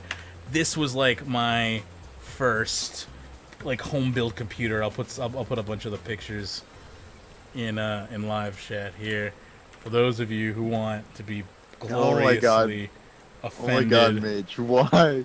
Why would you do that? Oh, it's so good though. Check out the front panel though. You could. All right, hang on. You got that floppy drive, man. Look at this. That's the 9800 XT right there. Look at that. That's the 9800 XT. Look at that bad thing. Look at that badass right there. You can barely. It's like, it looks like there's a nuclear reaction going on in there. Like red alert, nuclear meltdown, pulse core imminent. Like, please get inside. It's like Doom. It looks like Doomfist is ulting inside your computer. That's Discord. Go ahead. Is there a portal to hell in the middle of your computer? There was. I mean, this thing. I mean, you check out. That's what the red looks like. I've never been able. Doom portals. I've never been able to find a front panel like that since, though. You see that front panel? I love one that folds. Yeah, that's open, like in the opening. There's an Audacity, or no, I'm sorry. There's an Audigy Sound Blaster front panel that had a microphone banana clip style, like for 3.4 whatever. Oh man, I forgot when we used to have like external sound cards and all that silly ass shit. And there's also a floppy drive there. Floppy drive. I said that right. That was the first thing I noticed. You got a DVD drive. You got the bottom one's a CD drive. You gotta have separate. Yep. You gotta have separate. Because you know that bottom one was like a 64x CDRW, and the top one's like an 8x DVD RW. Probably just DVD R. No, it was like $3,000. Are you kidding me? Okay. That was a DVD RW drive. Now you can get. You can't glow that orange and not write DVDs. To be fair, Blu-ray, DVD, CD, does everything drive for like $50. Can anyone guess what the red kill switches do? And then what you can do with that as soon as you buy it is put it in the trash because you have no use for it. Turns on automatic overclocking. I really wish that turned on automatic overclocking. There are actually some motherboards that are you asking what automatic the overclocking buttons. Yeah, what the kill switches do. My guess is lights, but that seems too simple. Yeah, no, it actually switches those lights from red to blue. Why? Why not? Here, hang on. Check out the top. If you think the controls end there, hell no. There's at least like 7 other switches involved in this case. What do those do? What do they even do, Mage? I Is this mean, a spaceship? I mean, I'm confused. this is what happens when you give a 13-year-old a credit card. Well, I mean, somebody had to make this shit for you, so some adult was supposedly making this stuff. For you to buy, so. I built this. Yeah. Well, yes, my parents, obviously. But Oh, did you actually build it? Buy the parts and build that one? yeah. This was completely self-built. We drilled the holes in the top of that case. All those. Oh, this was back when Radio Shack was around. Those kill switches were from Radio Shack. I had to go there and find the correct gauges. Oh, okay. I didn't know you. I figured the case had. I didn't know that you. No, I put that shit. This shit yourself. I modded that. That computer lasted about, like, before it died of ESD, that thing lasted about a year because I was constantly in there touching it. What? How did you kill it with ESD? Because I had operated on a carpet in socks. How do you touch the inside of a computer like that kills it like that, though? Because I'm just bad, I guess. Mage, you have the worst luck anyone has Glorious ever had. PC. I'm really good at breaking I stuff. hope you know that. Yeah. You are. I am really good at breaking stuff, that is for sure. I loved that computer, though. It was fantastic. I mean, you'll see this computer again. It's from, I believe, like 2004.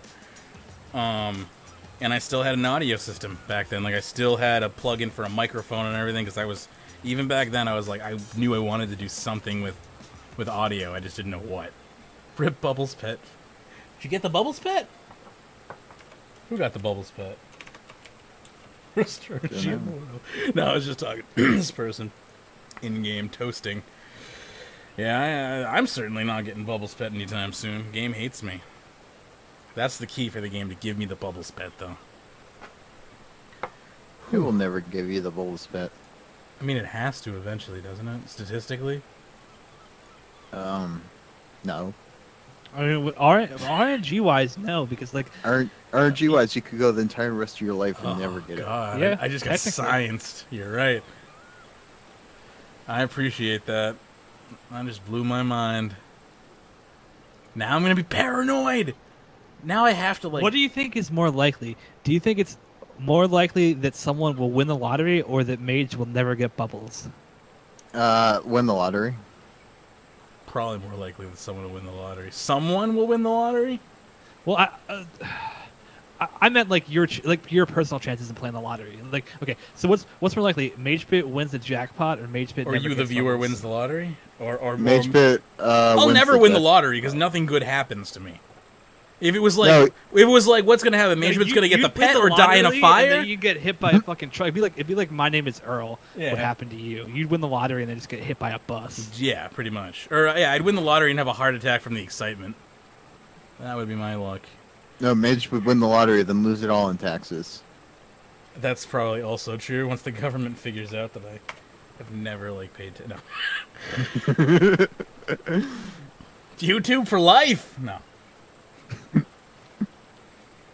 Oh my god. I'm playing giant death robots, and they hurt really bad. And you playing Civilization? No, I'm playing Wolfenstein. Oh, yeah. Machine guns don't really do anything to giant death robots, apparently. It's true. That's pretty Did you ever know that? Nope. Never knew that. I didn't get through enough of that game to truly know that, but I learned that a little bit in Dishonored. Yeah. There are no robots in Dishonored. There are no machine guns in Dishonored, really, but there are giant death robots, and you can kind of get a machine gun effect with your crossbow. Uncomfortable silence. Have you seen the super crazy Dishonored runs? I used to play the lottery. I stopped. The uncomfortable what? Dishonored what? The super crazy Dishonored runs where people oh yeah, shoot up into the air and it ends up landing on someone's head 10 minutes later. Basically, have you watched AGDQ or SGGQ? Yes. I love Dishonored speedruns. They're crazy. I don't think I could ever do them. Those take actual skill to do, though, to really nail the execution of. I'm impressed by stuff like that. I mean, what speedrun doesn't, though? You're right. That is a very, very pandering statement that I Luck-based just ones? made right there. I'd say what speedrun doesn't take a ridiculous amount of skill to pull off. Yeah. Ones are almost entirely based on luck. Who speedruns a game mostly based on luck, though? Crazy people. That's true. People who speedrun Isaac. Isaac has a good fair amount of RNG manipulation involved, though. I know. I was just messing with you because I know you like Isaac. Isaac is, well, it's because it's really interesting that you mentioned that, though, because like I've watched people run it, and I was like, because that was my first thing, is how do you run a roguelite? And I was really impressed to like watch them basically screw the game over by using its own code against it. It's cool. Which, I mean, that's all speedruns, right? And that's why I love speedruns. What's the most interesting speedrun you've ever watched? You think of one off the top of your head? I think the most complex one I've ever watched is probably a Pokemon speedrun. Those things are ridiculous. Yeah, glitchless Pokemon can be kind of crazy. I saw a article on Kotaku earlier today about a guy who speedrun Pokemon Emerald Battle Frontier, the entirety of it. It took 19 hours. Wow. And like one of the battle arenas in there, I think actually it is the arena. You can tell your Pokemon what to do, but you can't choose whether or not they'll attack. They randomly choose if they're going to attack and what attack they'll actually use. Sounds like a Pokemon game I would design. I don't know. I want to play Pokemon, but I don't want to be think of, like- involved in the decision-making process. I can't think of like specific runs I've watched. Some of my favorite speedrunning to watch is, which is actually kind of ties into RNG, but I love watching people play Super Mario Maker and just speedrun super expert random levels. That sounds pretty cool. Those Yeah, are cool. I've watched a Yeah, decent amount. if you've never watched Super Mario Maker, like people who just rush through that, got so great because like there's so many user-made levels that are ridiculously impossible, and if you just understand the mechanics, you're just like blown away by the fact that this person's just like breezing through that shit. I think my favorite is still Ocarina of Time. Trihex. If you're not subscribed to Trihex on Twitch, not subscribed. If you're not following Trihex on Twitch, you're messing up your life because dude's probably the best Twitch streamer out Is there. that with an A or an E? Trihex or Trihex? E. Trihex, cool. I'll check that out. What was that game you said, Sud? I think I totally agree. Ocarina of Time is probably still my favorite, though. That is a fantastic game. Do you have any favorite speedrunner of that game? Not really. I just like it. I know a great Majora's Mask speedrunner that I really like to watch, Full Grown Gaming.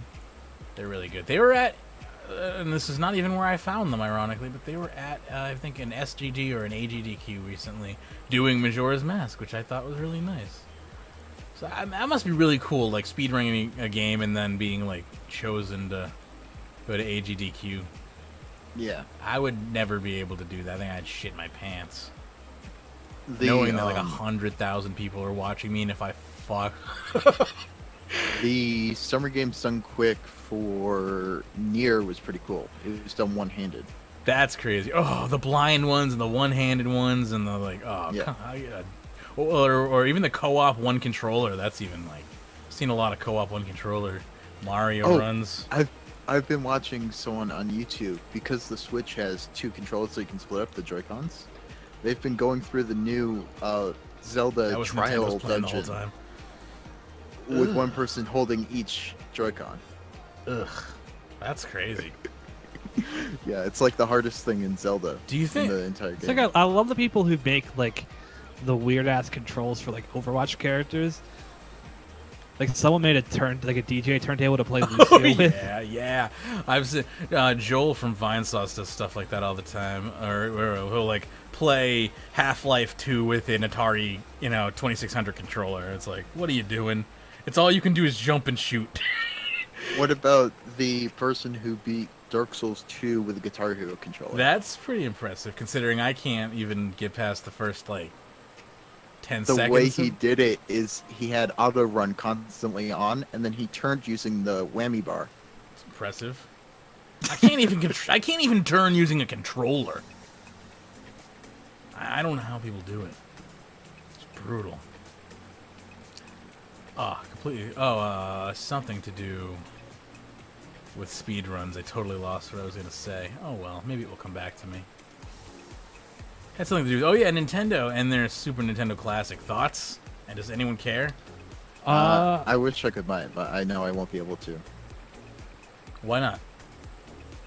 Is it a money Because thing, or they're not going to make enough of them. It'll be falsely rare. Yeah, that's a I mean, Nintendo game. honestly, I'm someone who hates Nintendo because of the bullshit they pull like that. I hate the false rarity that they pull with their console. I know. I would love Nintendo, but the fact that like the stuff that they pull with the false rarity, so and also like the Switch, which people love. Do you know that to chat with your friends while playing a multiplayer game on the Switch, you have to have an iPhone, download their app, hook your iPhone up using like a multi-cable connector splitter to split your 3.5mm jack, hook it up to both your Switch and your iPhone so you can hear both audios, then launch your Switch, get a code to enter in your iPhone to open up a lobby that your friends can then join. And also, the app You will lost not run me in the at have background. an iPhone. You have to. Well, I should say. I'm just kidding. Mobile phone, smartphone, but yeah. I'm an asshole. I just say iPhone. I know. Because it's the one true smartphone. But Fair anyways. enough. But yeah, so they require you to have a second device to voice chat with people on the Switch. Like, what the? How did that get through your QA people? Like, how is that a feature on your Nintendo's insane. Nintendo is actually insane. I mean, this is why I won't give them. This is why I don't give them money though, because they always do stupid shit like that. Like you were almost there, Nintendo. The Switch looked amazing, and then I found out that, and I'm like, nah, I'm out. I don't want your console anymore. But what? How many multiplayer games are you really gonna play on a Nintendo console? Splatoon, Splatoon 2, future releases of Splatoon. I have no idea, but that's not the point. If they want it to be comparable against the PS4 and Xbox One, like, they need that shit. Like, the one thing that is completely valid in your argument here, at the very least, that I'm going to cherry pick out of it, is the fact that I literally had like a nervous breakdown the other day and was like, fuck it, I want a Nintendo Switch. And I couldn't have one, and Nintendo saved me from making a bad economic decision by just not, because I couldn't find one anywhere. Why did you want to buy one anyway? Because I just really wanted to play. I was like, I need Zelda in my life right now. I need nostalgia. I'm willing to spend $400 to play a new Zelda experience right now. The Wii U emulator can play Breath of the Wild at 30 FPS. But like, I also want a 3DS. So it's like, I can get basically a 2DS. I get a handheld and a console in one, except Nintendo won't sell it to me. So I don't want it anymore. Also, so I'm over it. Also, I think Nintendo keeping the 3DS around is so stupid. Yeah, like, me too. The 3DS should be the Switch. It just Switch proves should be the 3DS. they don't give a shit, and they just care about money. And oh, no, they've already started killing off the 3DS. The 3DS, no, I think, they haven't. Unless literally it's just for released the a new 2DS. That's the only version they're producing anymore. That's like the end-of-life version. But they're not No, it's not the end-of-life version. They're not killing it. They still want it to be a viable product. No, that's literally the only 3DS that they are producing right now. They stopped production on all other 3DSs. Okay, that doesn't mean that they're killing it, though. It's just... Is there not? Did they say we're not releasing a new 3DS now? Like, we're done with the 3DS line? The only 3DS they're currently producing doesn't have 3D. Good. That's the way it should be. So let's just call it the Nintendo handheld console that doesn't need to exist. Let's call it the Game Girl. It's about time that we got our own. They've been. Does anyone actually remember the Game Girl though? No, I don't even know what you're talking about. I'm pretty sure there was a limited release of the Game Girl. Game Boy, like a Game Boy was Game it the Girl. Game Boy in pink. Like I think it was extremely offensive like that, like something like that. Yeah, hang on. I would not be surprised. I have to see if I can find it now because something in my brain is just like, this existed. Hell yeah! It was like a Barbie branded. Let me see if I can find it. Don't kill the 3DS, please. I don't like the Switch. That's the thing, is I think a lot of people still care about the Switch. I don't think that they would kill the Switch. Oh. Yep. Here it is. Hang on. Let me just grab a screen region. Trying to Google Game Girl. It's a very interesting thing to Google. You just get a bunch of half-naked women. Yeah, you gotta search Game Boy Game Girl, which you don't think that would work, but it does. Hang on, I have to. That's a fucked up place. So if I search Game Boy, do I see a bunch of scantily clad men? Probably. Game Boy Game Girl right there. It's a Game Boy Color. I'll include the link to the image. Don't worry. I just wanted to show it on stream. Copy link image, and I'll toss that into the live chat on discord.runeweek.com. Oh, anyone who didn't get to see it there, but yeah, that was a real thing. Image. It should load an image. Did it not? Nope. Hang on. It's super long. Let me fix it. Just gotta. It worked for me. Did it? View image. Yep. Oh wow. There you go. Yeah, that's a real thing that happened. It's a Game Boy. No, it's a Game Girl. Why? Because it's pink. Are you sure it's not like a composite somebody made though? Was it actually a real product? That's a good question, but I could have sworn that was a real thing. Because there's also like a branded boxes that go with this like Barbie set. Hang on, let me get this image. That is cool. A video. I don't want a video to play, please. Hang on, let's try view image. So, Wolfenstein has dynamic chain link fence cutting. That's so like. Can you elaborate on that, Stephen Mullen? As I like, you can aim at the links in the fence, and it'll cut them where you're pointing. That's pretty cool. I can try and cut through a fence. Does it feel natural?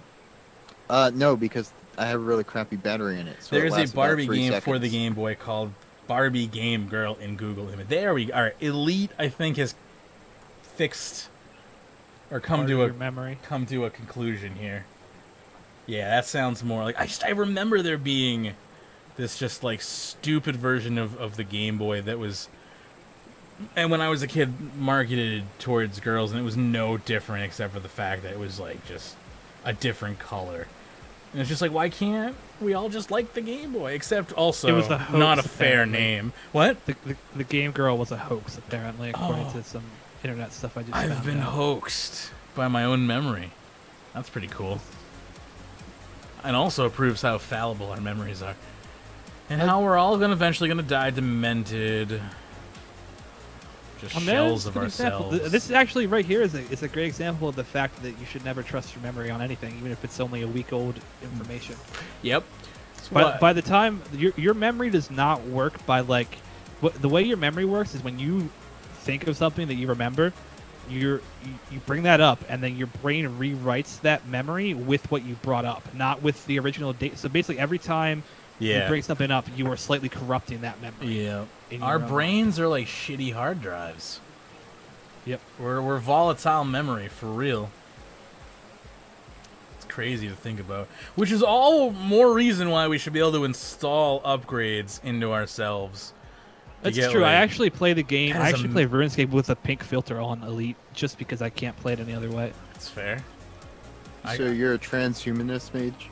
Yeah, a little bit. Pretty much. I mean, I think that we need to pretty much, shirk our human side and merge with robots. That's pretty much what I agree with. I think that our frame and our disposition is limited. It's like, why would we want to limit ourselves when our brains are capable of so much? It's like, why can't we should take that brain and put it in a safer place? But the brain, you mean literally take our brain out of our body, or do you mean like our consciousness? That's a good question, and that is a level that I don't even fully understand yet. But if given the opportunity to upload my consciousness, I would do it. Because that's blindly. Now, would you still be you? I think we've already had this conversation. I'm okay with that. I don't think you'd be. I think you would be you, but you may not. You'd be a different instance of yourself. And once you eliminate the original, you are still the original. So Mage is happy with that. I'm completely okay with that solution for humanity. Like I would erase my physical self and be okay that a virtual a version of me went on, as long as it was truly a 1-to-1 replica. What about you, sure. Hannah? I don't know if I don't know if I want to exist that long. That's my answer. See, if I'm in a limitless state like that, though, then I wouldn't. If I didn't have to worry about hunger, hunger, food, rumble tummy. It's just like all the same thing. Clearly, I'm hungry. No, but like if I didn't have to worry about, like any of my human frailties, there would be a whole host of other problems that come along with that, though. Right, well, yeah, I'm just wondering, am I still gonna have like my insecurities or like the judgment of like I don't know. Like, I don't even want to get as deep as this could potentially get. Well, I'm more worried about the fact that machines still break down, and like you're still gonna need somebody to maintenance you. Like think about this. Think about it this way: Windows can only fully update itself if it's after a reboot. What if that's also true for humans? And like I have to reboot myself. You gotta have someone around in case you blue screen. You don't want to get stuck in a startup repair loop. You know? Yeah, that's why you have other people who are also in computers. Yes, I guess so. Like there needs to be some sort of like cult though that like pretty much. Don't worry, you can found your own cult mage. I mean, I already have a couple of times. What's one more time? Especially if I have infinite amount of like life hours. That's the thing. Yeah, is like that's the only thing I think I'd be really concerned about, right? Is survival. Is my continued survival, and that's when I become a cold, heartless machine that's only goal is to continue to exist, and I actually become a Superman villain. Dang. Yes, I did see that robot that committed suicide. I did. That was interesting. What happened? Robot. It's like a mall security robot that was like drowned in the fountain. Committed suicide is a strong way to put that, but I mean, we don't know. Yeah, we don't know. We don't know. It could have been like my purpose is to roam around this mall and ensure the safety of these. It stared into the long void of life and saw nothing and decided it had to end. I mean, that's the thing is, I think you can't truly live until you've come to accept that there is no meaning. Like, that's when you truly can accept meaning. It's when you know that there is none. I don't know. Maybe this stream has been going on too long. I mean, I understand what you're saying. Yeah, I mean, I understand what I'm saying too. I don't know if that's too deep. I don't know if I should be going down that road or not. This isn't Mysterious Universe. Another great podcast, by the way. Yeah. I've never heard it. Is it really good? Yeah, it's one of my favorite of all time. MysteriousUniverse.org. It is a paranormal podcast, but they are self-aware. Like, they get it. So if you're into like high conspiracy and stuff like that, but you totally aren't crazy, like, then it's a great show. What's it called again? Mysterious Universe. Very professionally done. It's out of Sydney, Australia. By DxthelNOOb. Yeah. All this time, you thought I just picked him up off the streets, but no, he's actually been a perfect. No, it's by Benjamin Grundy and Aaron Wright. They're great. It used to be just Ben, and now it's two people because apparently it's hard to do a show by yourself. No, can confirm. Although my favorite season will always be season 1. Like just something about his voice and the way he used to tell stories.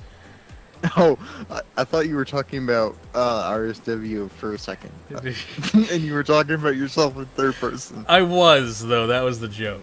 Like, oh, okay. I am. That's the fun. Then I got really confused. Yeah, I got really fucking meta right there.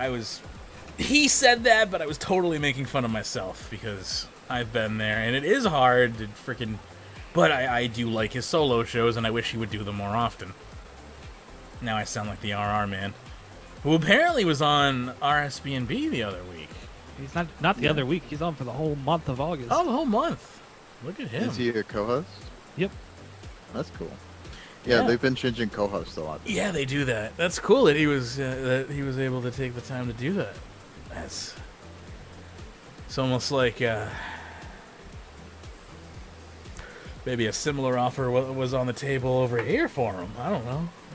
I don't know. I'm just kidding. They find Oh, well, anything I to would talk imagine that Shane has Our easier recording times availability. suck.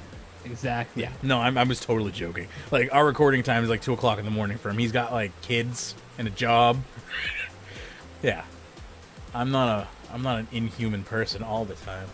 DxthelNOOb does that to himself willingly. I'm not sure why all these Aussie people don't do that. Like, I don't, why are our man and Parnassus not making a podcast together? I don't know. They did on our channel for a little bit. Like that was DX. That was DX. You're right. That's what I meant. DX and Pern's shows were great. I wish I haven't had a chat. We gotta get Pern. We haven't had Pern on because of the Friday. He hasn't been able to be on because he's been working on Fridays. But I think that might change in the next couple of months. So hopefully we'll get Pern back soon. I died for the first time. What are you playing? Wolfenstein, so. Oh, okay. I die all the time in that game. You playing on hard? No, I'm playing on normal, but I'm doing a stealth section and they don't give you any guns. Those are hard. You have a knife. You don't even have a throwing knife. Are you able to get around all the officers? Yeah, there's a bunch of people walking around. There's dogs. That game's got decent stealth mechanics. Yeah, it's one of the hardest. It's like the closest thing to a stealth game. It's up there with Dishonored, like, for real. Elite says, yeah, he started 2 episodes ago and will be a regular until he's replaced by someone with a similar voice because all the RSB&B people assistants' voices blur together for me, says Elite. Ooh. Harsh. But I'll take it. Oh, your cat.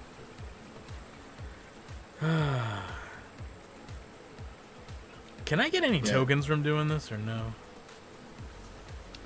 Whoever was the co-host a while ago for a long time, that kid who always had the loud-ass keyboard, whose name I can't think of, had a pretty different voice from Shane. Earth? Yeah. I don't even watch the show. Earth just happened to be on around the time than when I was last invited on. Yeah, I mean, I don't listen anymore, but yeah. Fair enough. Well, I am right now because RR Man is on it, but I don't really want to. Yeah, I'm tempted to listen because RR Man is on, but how do you talk about RuneScape right now? What's there to talk about? How do you talk about RuneScape ever? What are you talking about? All the time. It's easy when there's new stuff happening. I can talk about the mining smithing rework every Friday if you want. There is new stuff that's happening. There was an update on Monday. We got crystal whatevers. Oh yeah, and we already talked about them before they came out.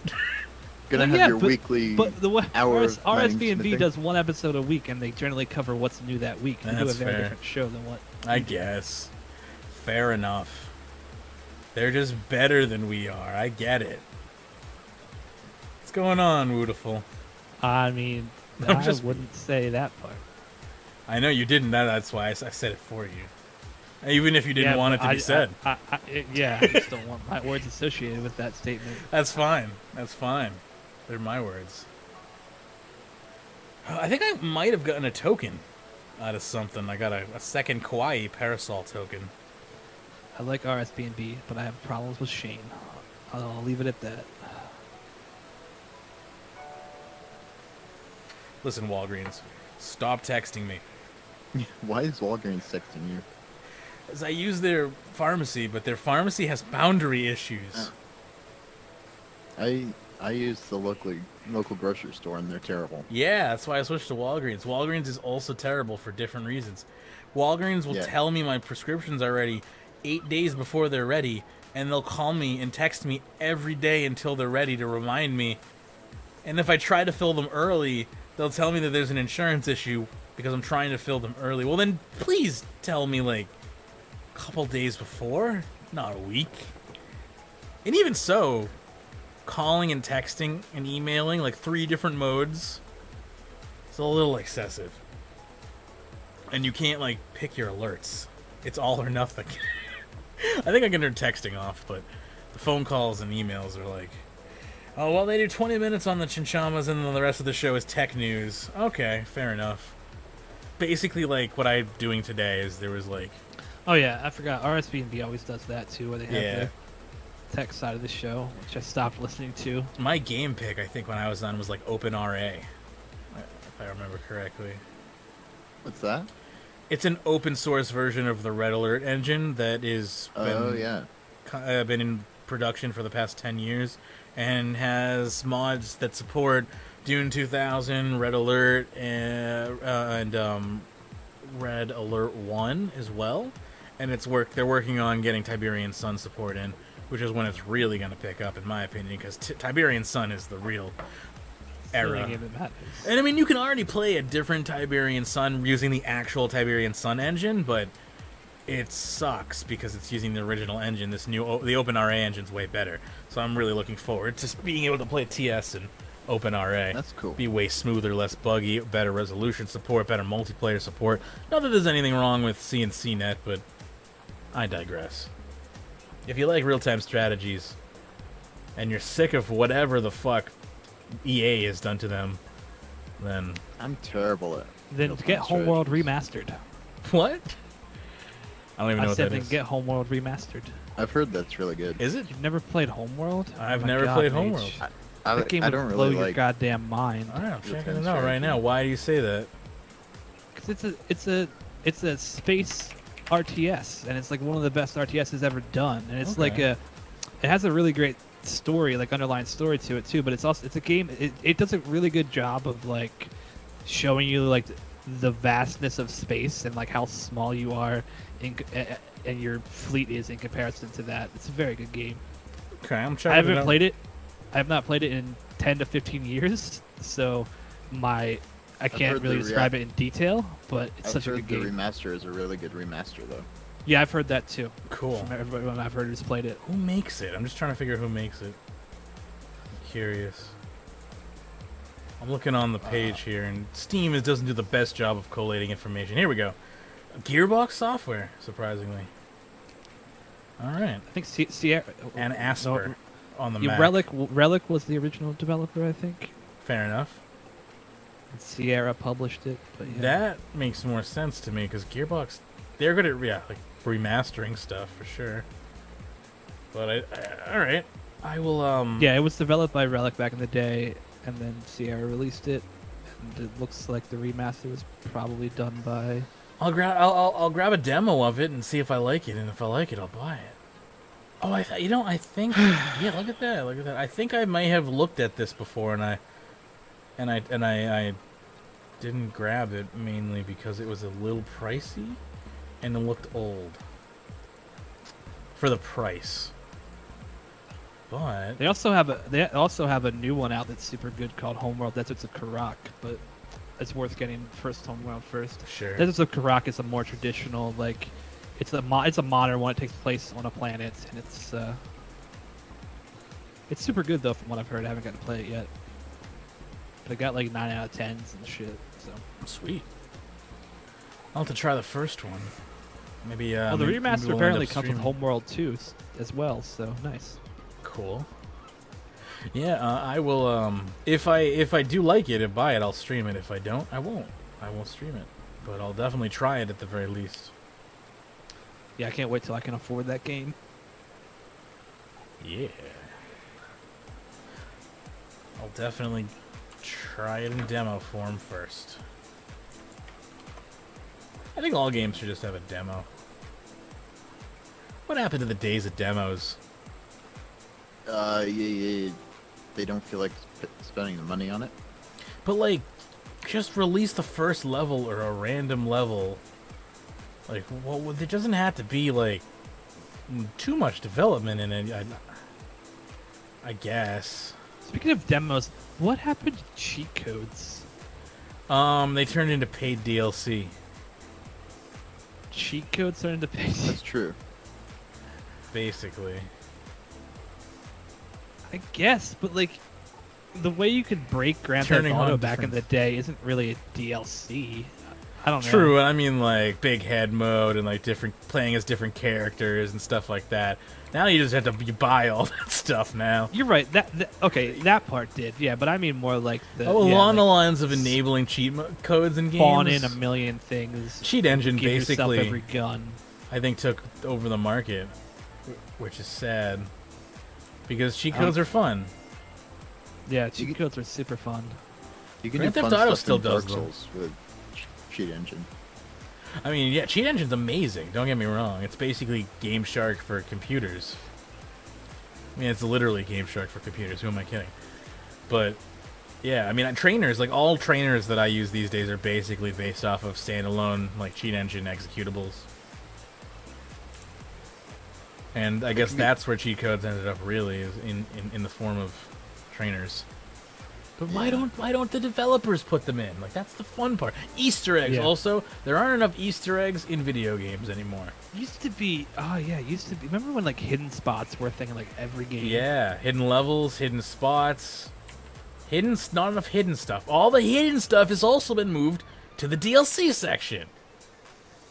Like, hey, Doom 2016 had some really good hidden you're stuff. right. That was an anomaly. Well, it was also another id game. Yeah, again, id hitting it out of the park. I mean, it also makes sense because it was a Doom game. I didn't like that game. Hannah? Nope. It was really good. I heard.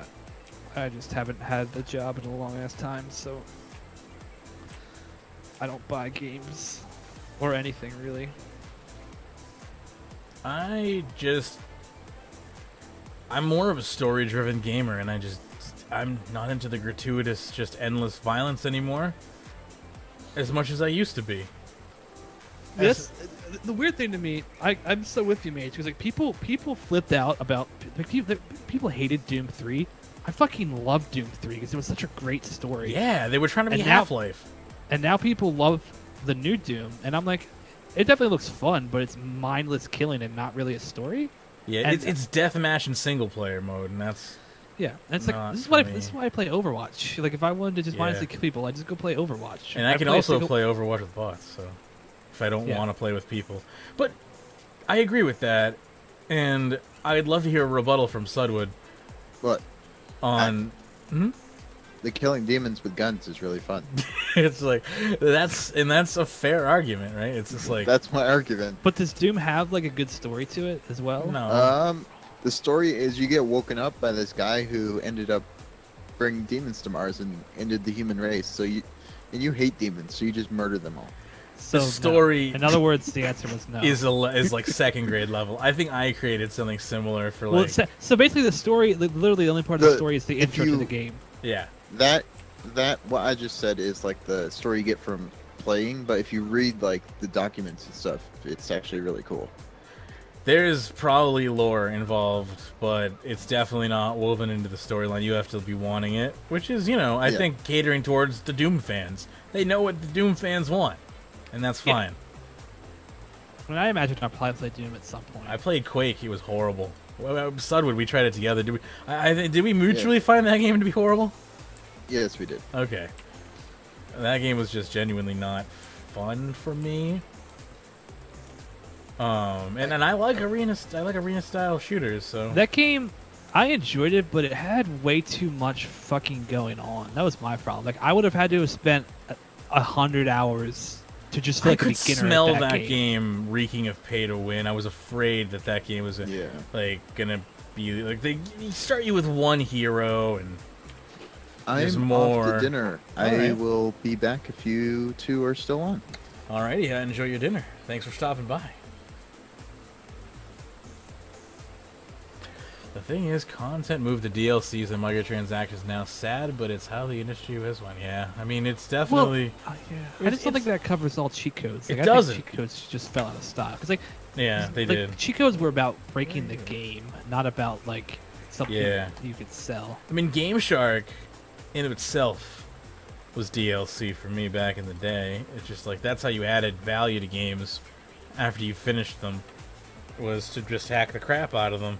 And the same went for PC games. Like, again, to go back to games, probably other games of its era as well, but games like Soldier of Fortune and games where consoles, Half-Life 2, games where consoles were enabled and you'd have access to them and you'd be able to basically spawn in whenever you want, completely break the game if you wanted.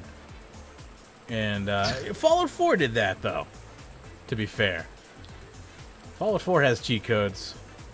GTA 5 still has cheat codes. But, yeah, a lot of modern games don't. Yeah.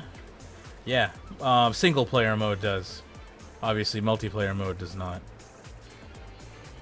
But, yeah, they do. You can type Word. They're not as like, you know, keyboard combinations. It's like actual words you type in on the keyboard, and you'll hear like boom, and like something will happen, depending on the code. But the kids are never gonna know about like up, left, down, B, X, right? Or am I was like L1, L1, R1, R1, square. I don't fucking know. I had a PlayStation 2. That's all I'm trying to say. I'm dropping tons of shit today. That's me every day. I have no motor skills left whatsoever. Cheat codes, yeah, they used to be part of the game. Now they're not. Imagine online cheat codes. I mean, again, trainers are great. But imagine, yeah, cheat codes on like online games would be real bad, obviously. Then you get banned for those. Those are called hack tools. We don't like those. Oopsie. I mean, unless you're Black Desert Online. That game just basically build the has a bot built into it. Yeah. And I kind of appreciate that. That game is made for people who have a life. Like, the amount of it is very AFK friendly, and I appreciate that. It's such a weird approach, though, because like you could have just made it take less time to do stuff. You could, but the stuff actually is pretty quick. Like, I have to say, the pacing isn't that even bad. Like, sometimes I even show up on the leaderboards, depending on. That's not. I love the idea of a dynamic leaderboard. It's like everything about this game is based off of if you're logged in or not. So it's like sometimes a server will crash and I'll be like #1 in fishing. Because it's like everyone got kicked off and I'm just the only one who was paying attention. But we call that treasure hunter. Yeah. Oh, treasure hunter. And I mean, is buying things in games online equivalent to cheating? I don't know. I mean, that's hard to say. If it's condoned by the rules of the game, it can't be cheating by the definition of cheating. Yeah. So it does break the it just ruined the spirit of gaming. Well, especially a game like RuneScape. Like, I mean, I it's funny because like I have a less visceral reaction to Treasure Hunter, but I think part of that is because I came back to the game when it was already here. Like if I had been playing when it came out, I imagine I would I possibly would have quit or just been extremely angry when it happened. But because I understand people's problems. Like it is sad to have like your past work devalued in some ways, but also I mean like no matter what, your past work's gonna get devalued in a game. Like, you know, like the Runespan was gonna come out eventually, no matter what, stuff like that. Even beyond Treasure Hunter, I suppose. Yeah. I mean, what can you? Just a heads up, by the way. Like 6 o'clock's probably gonna be my cutoff line. I'm getting hungry and my throat's starting to hurt. So just a little heads up. Honestly, Squeal of Fortune Goblin is way cooler than, hey, we gotta put a sexy woman on this because sexy women sell everything bullshit that Treasure Hunter is. I mean, I'm surprised Alice isn't naked, to be honest. I've seen Alice without her textures. It's terrifying. I mean, granted, it may have been a bug, but I don't want it to happen again. So when did she even show up? I don't even. Alice? You know? What do you mean? When does she show up? I guess she's just not on the current Treasure Hunter screen. I wanted to like take a look at her, but I couldn't because she's not on the current promo. Oh. Interesting. I didn't realize they did that. They took her away for the promo. Who knew? Not I. Alright, what's our next album? Tropical House. That sounds good. Tropical Mouse. Trop Mouse 5?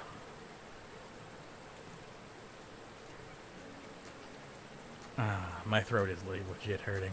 6 hours I've been live today, almost 7. It's a lot of time. It's been a good day. I really like Streets of Rogue. I didn't know that you were streaming this morning. I was like, when I saw, I figured it was a VOD. Yeah, I took my inhaler and I was like, yeah, I have too much energy from this inhaler, so just went at it. And then took a little break for lunch and then jumped back into it. Isn't Alice like a gnome? I don't think they are meant to be hot. Hey, who are you to judge? Can't kink shame. What if I'm into gnomes? But I don't know if Alice is a gnome. I don't think she's a gnome. but I haven't really. Now I don't know. Now I'm unsure. Wikipedia. She looks extremely human, and she's obviously there. I don't know. She's obviously there to be. Isn't she Solomon's daughter? A woman to sell you shit. Like, yeah, but I'm saying like, it's like a way to like.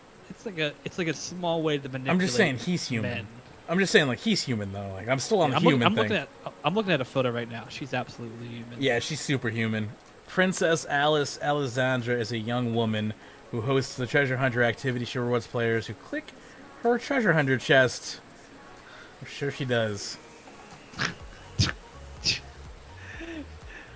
Just that wording even. Yeah. See you later, Gudge. Take care. It's been fun. You won't be missing too much. We're winding down at this point. At least I am. Are you going to continue without me? No. Fair enough. I'm winding down too. Oh yeah, speaking, I never got a straight answer from before about Prey. Did you watch or play Prey? Oh no, I haven't. I want to, so I haven't. I guess I've watched a little bit of it being played, like maybe like an hour. I just love that game and really am looking forward to being able to talk to somebody about it. That was a great story. Yeah, it looks really. Until Dawn was really good as well. That game I just got because it was free on PlayStation Plus. So really, that's awesome. Oh, play it and tell me what you thought. I would actually, if you can stream it, like I would watch it again because it's choose your own, basically. Yeah. So I'd love to watch it again. Some spoilers on that. It sounds like I'm gonna have trouble keeping people alive, which sounds shitty. Yeah, it's hard. It's a lot of quick time event, a lot of every decision you make paying attention. That's what I like about it. It's like your decisions really impact the game, and literally one wrong move and you've killed a character. With like you could go to kill everybody. Maybe that's how I'll solve it. I think the goal is to at least get one person to live. Just you play a full killer run. I'm gonna head on. Alright, closing down this treasure hunter tab. Don't need that anymore. Oh, I don't even know what I have for food, but I know I'm gonna eat the crap out of it when I find it. Claudia, World Hub. I was supposed to go to a family reunion today, but then I didn't sleep until like 5 a.m. so I decided not to go.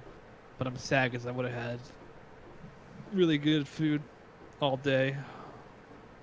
It's like the only reason to go to family reunions is just for the food.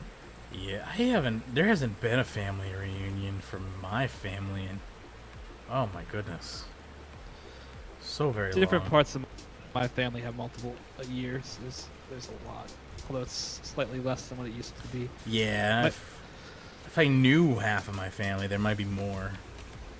The previous generation of my family was super close-knit. The previous few generations. I think my current generation isn't near as close-knit as what it used to be. Do you think that's a societal, like, change, or is it just... I love how I hopped worlds and then just started fishing again. Yeah. I think it's... I don't think it's a societal change. There's a lot of drama in my family. Fair enough. A lot of shitty stuff that happened, and like once, like there's a relative of mine who sexually assaulted a fuck ton of my family, and I think once like that info came out, it kind of caused some schisms and some stress and things on there, and plus the way it affected those people, and also like my uncles and like my dad and such, like they don't get along as well as previous generations did, and so I think that's part of it. Yeah, family can be tricky. I have just pretty much found myself that all I really have time to stick to is my immediate family. I'm really bad at keeping up with any. I'm bad at keeping up with anyone outside of my own little bubble. Forget. Yep. Like, oy. Me too. I'm not good at keeping up with people at all. Like, if we're not living close by, I'm not good at keeping in contact. Yeah, that's super hard to do. Communication is very difficult. I mean, it's been easy. It's the easiest it's ever been, and it's still impossible. That's funny. Ow, my leg is starting to hurt for being in this position for so long, presumably. Anyway. Hopefully, we will be having a new show this Friday coming up. Do my best to not derail. But hopefully PBM Perspective will be back this week too, I think. Oh, so. Cool. That would be awesome. But I'm pretty much I think I'm ready to call it. I'm pretty tired. Right, unless I'm gonna like just straight up eat on the air, I'm gonna like drop. Yeah, you don't need to do that. Yeah. It's getting ready to the point. Oh look, I got an octopus companion token. Cool. Just got. Did you get given an octopus by Elite as well? I don't know. I need to check. I think he did. He gave us like everything. Is it everything? Not everything, but like a lot. It wasn't a lot. I'm having a hard time like remembering RuneScape. Where would they be? Under companion pets? Octo. Yeah, I have Octo. Cool. All right. Well, I guess since we're ending, I will say thanks for watching, everybody. PBM Perspective, hopefully this week. Actually, I haven't talked about this at all, but I have a new podcast. Yeah, go for it. That is, I just started with a friend of mine that is called Things We Love. I believe that, I'm not sure if it's on iTunes yet, but if you go to thingsweloveornot.com, you can find it there. Episode 0 is out. It's just a little 10-20 minute episode kind of talking about what the podcast is going to be. It's going to be all about just essentially things we love, as it's titled. So like media, whether it's movies, TV shows, books, games, all that stuff. So if you want to hear me talk about that kind of stuff, go check it out. And thank you for watching. Yes, and we'll be back on Friday for another edition of RuneScape Weekly. And of course, if you're following me over on Twitch, twitch.tv/Magebit, I'm live sporadically throughout the week playing other games as well. So that's going to do it for this edition of RuneScape Weekly. This is a skill and chill session. We don't do these very often, so that was fun. And until next time, and as always, happy escaping.